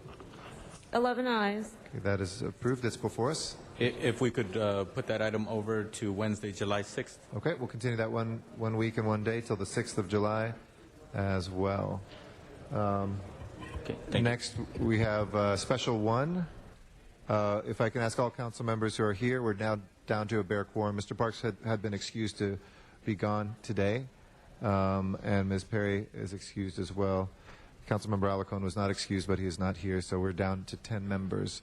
So if we'll please, if we can look at Special 1 and on the findings, Mr. Labange will have to make those findings. So do you want to speak to the findings? Speak to the findings. Pursuant It's to Rule very 23? evident our cans are not being dumped due to the challenges that our Bureau of Sanitation has come up with a plan. What I'd like to suggest, Mr. Garcetti, if it's okay, if we find the findings, July 1st starts, it's an opportunity to clean the city and the trash. I would like to see that we consider this, because there's nothing worse than a dirty city. And the city attorney's talking to this. Thank you. The city attorney's just consulting me because there's a couple different council rules that are invoked on this. Colleagues, Rule 54 is the rule of the council if there's an item that is in committee to withdraw it from committee and bring it to the full council. Rule 23 is a rule invoked for items that have come to our attention after the posting of the agenda for today. So we will have to take votes on both of those. Any precedent in terms of which one should come first, Mr. City Attorney? I'm taking one out of committee. I think the Rule 54 would be first. Is that correct? Yes, can Rule bring it out of 54, committee? unless such a motion to withdraw appears on the posted agenda for the meeting, the council must, as part of said action, determine that the need to so act arose after the agenda was posted. So the Rule 23 part should go first. Rule 23 first? And then the Rule 54. Okay. Anybody else on the findings on Rule 23, under Rule 23? Anybody on the findings? If not, let's go ahead and open the roll on the findings. Close the roll and tabulate the vote. 10 ayes. Okay, that is before us. Now, the consideration of whether the Rule 54 motion is now before us. You can speak to this or not, Mr. Labange. Quite simply, the Rule 54 is that a majority vote, two-thirds vote. Is that correct? This is what we need is a two-thirds? Motion to withdraw matter from committee shall be referred by the presiding officer to the clerk for placement on the next agenda. Except under Rule 23 here, the motion to withdraw may then be adopted by a majority vote after 2 weeks or by two-thirds vote if referred earlier. So this would require a two-thirds vote under my reading. Yes, that's correct. Okay. So under Rule 54, Mr. Labange, you moved Rule 54 I to think bring there's it an out of opportunity committee? for us to get sanitation to take over this job. I've talked with both sanitation and with street services, and it's sitting in committee. Mr. Huizar is not going to be back. The July 1st starts right this week, and it's going to save us money as well. I believe under Rule 54, correct me if my reading is incorrect, Mr. City Attorney, but the Rule 23 nature of that is included in the last part of Rule 54, which is that unless a motion to withdraw appears on the posted agenda for the meeting, the council must, as part of said action, determine the need to act arose after the agenda was posted. So technically it may not be Rule 23, but it's part of the Rule 54 itself. Yeah, same findings. Okay. So now this vote, colleagues, is on whether or not to pull this out of committee under Rule 54. So please open the roll. These are two committees, by the way. It's Public Works and Energy and Environment. Close the roll and tabulate the vote. 10 ayes. Okay, now this item is before us. That is pulled out of committee and is before the council. Mr. Labange on the substance. Members of the City Council, as you know, our city has gone through great challenges. But working with the Bureau of Sanitation and the Bureau of Street Services, they would transfer the wire trash can collection, which you could see here from a variety of exhibits, which I'll pass along, that circulate throughout the city. I feel very strong and comfortable with the CAO's report that this is the right thing to do, and it does save money, and it's economical. I wanted to capture this when we did the budget, but we sent it to study. And when we studied, we came back an answer. I don't want the year to start without getting it done. The only thing I would say, since there's 10 members here, and maybe some of you would have questions, if you want, I can continue this one day, but I would rather just say approve it and move forward. What it does is it transfers a wire basket collection from the Bureau of Street Services to the Bureau of Sanitation. And that's all it is. It's real simple. It's going to keep our cities clean. I'm comfortable with it. And the CAO wrote a great report. So I'd ask for an aye vote. Mr. Cardenas. I love those great reports that agree with our philosophies. But it is a good report.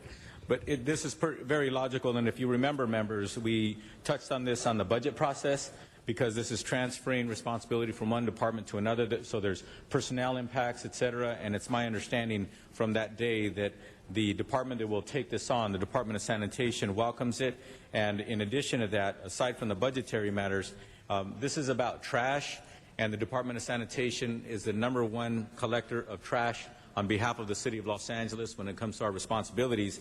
And it makes a lot of sense, and that's what, to move it to the Department of Sanitation, and that's what Enriquez Aldevar, the head of sanitation, also said. So I just want to remind us that this is not the first time we've touched on this policy-wise in the chambers. So that's why one of the committees, the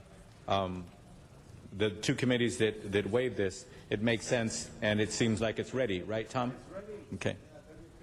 Sanitation is a great agency that has the staffing and the funding to do this. They're also involved with the chain of trash and recycling, et cetera, et cetera. That was on my time, Mr. President. Thank you. Well, thank you, Mr. Cardenas, for your support. Mr. Labange owes you about 7 seconds of your life back. Or your time back. Excuse me, Mr. Zine. Mr. Labange, great idea. If it's held up in committee, then is it anticipated it will take effect somewhere down the road versus now? Well, sooner. This is no, I think we should have done it a long time ago. It's Right. common sense. Sanitation drives down the street, they pick up all the cans, and it's a real simple why pass this particular location that has trash. Normally there are bus stops where people waiting for a bus will throw their trash in their receptacle. I mean, it should have been done obviously a long time ago. Your position is we start this July 1st?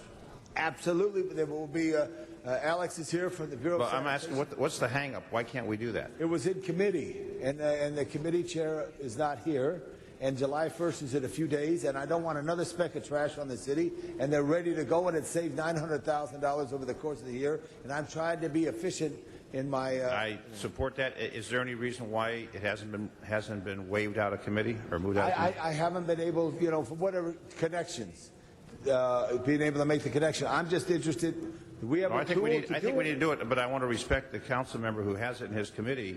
Have we checked with his office to see what the delay is? I didn't check with him because we had it in committee, and it didn't make any sense that it had to go to committee, but they did go to committee, they did do a report, and now's the time to move forward.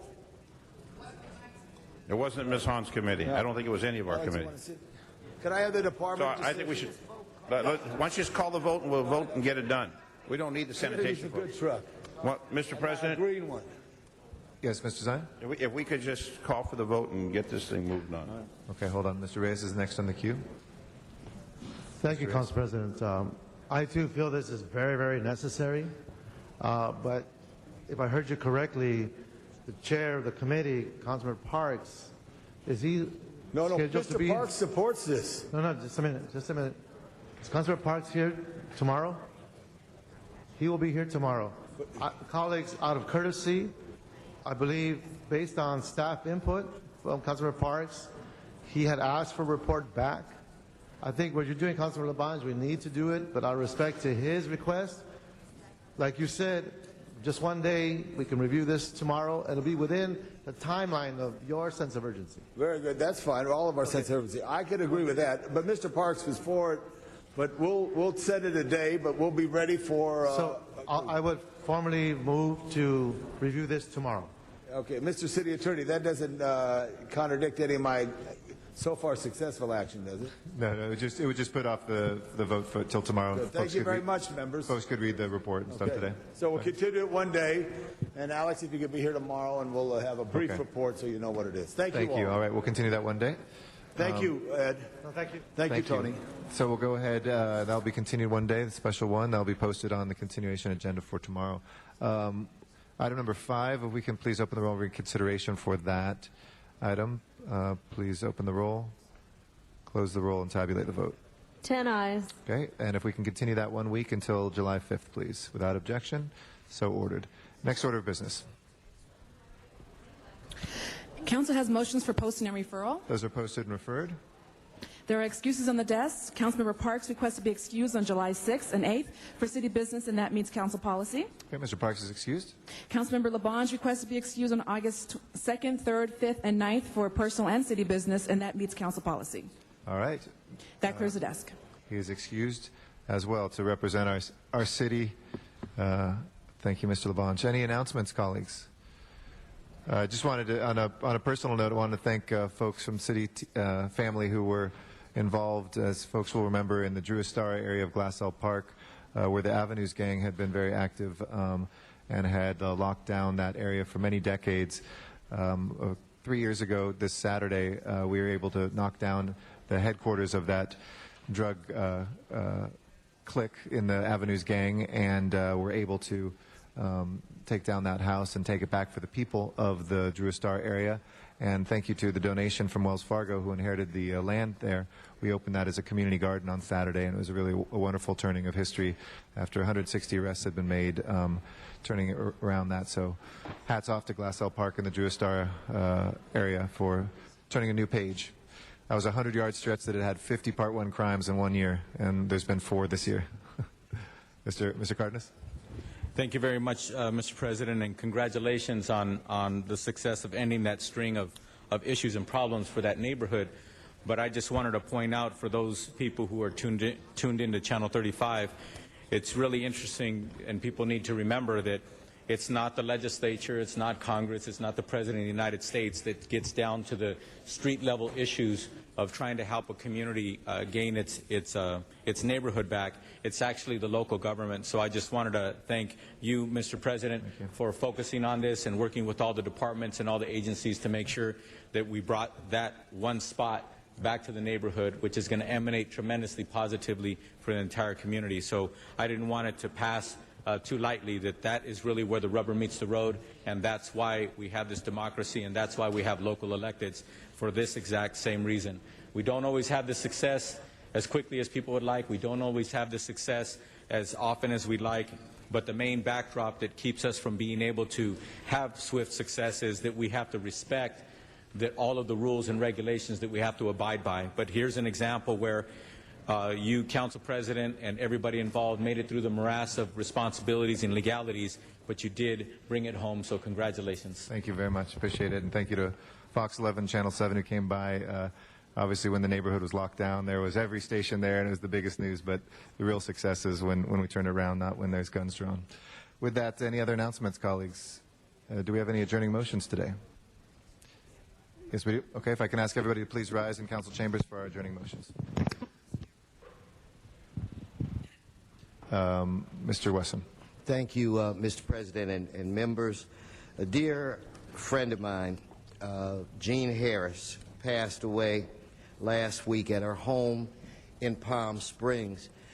Jean was an activist for the LGBT community and worked hard to create organizations in the state of California and in the state of Oregon.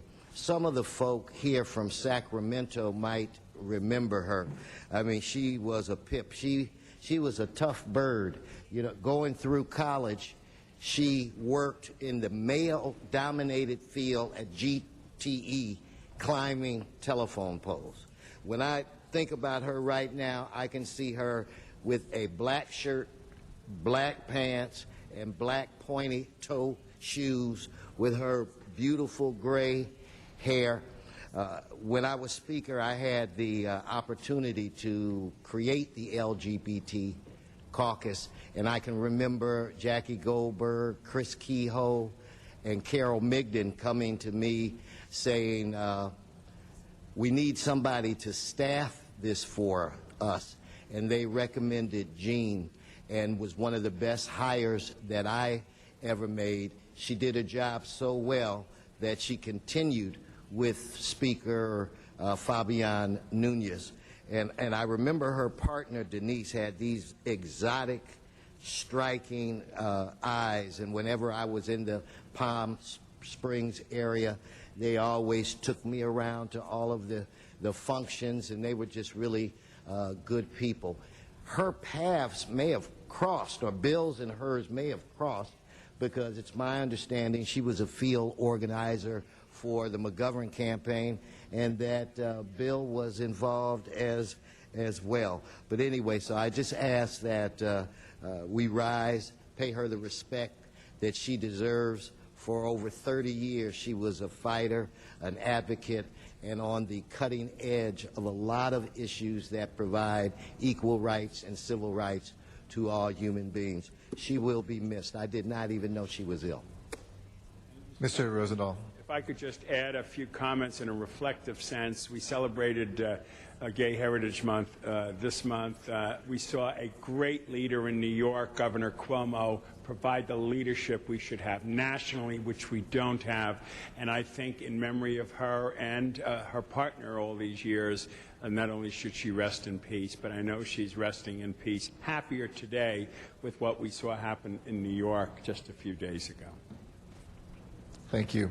Any other adjourning motions? Mr. Labange. I just got an email yesterday from the daughter of James Watson. James Watson lived to be 95, Los Angeles City employee, was a police photographer for many, many years, and when he retired from the Silver Lake area with his wife Mary and daughter Mary as well, up to the Medford, Oregon area. He was our Boy Scout leader and a great guy. James Watson, 95 years old, great American. Thank you very much, Mr. Labange. Any other adjourning motions? If not, please call the roll. In this meeting of the Los Angeles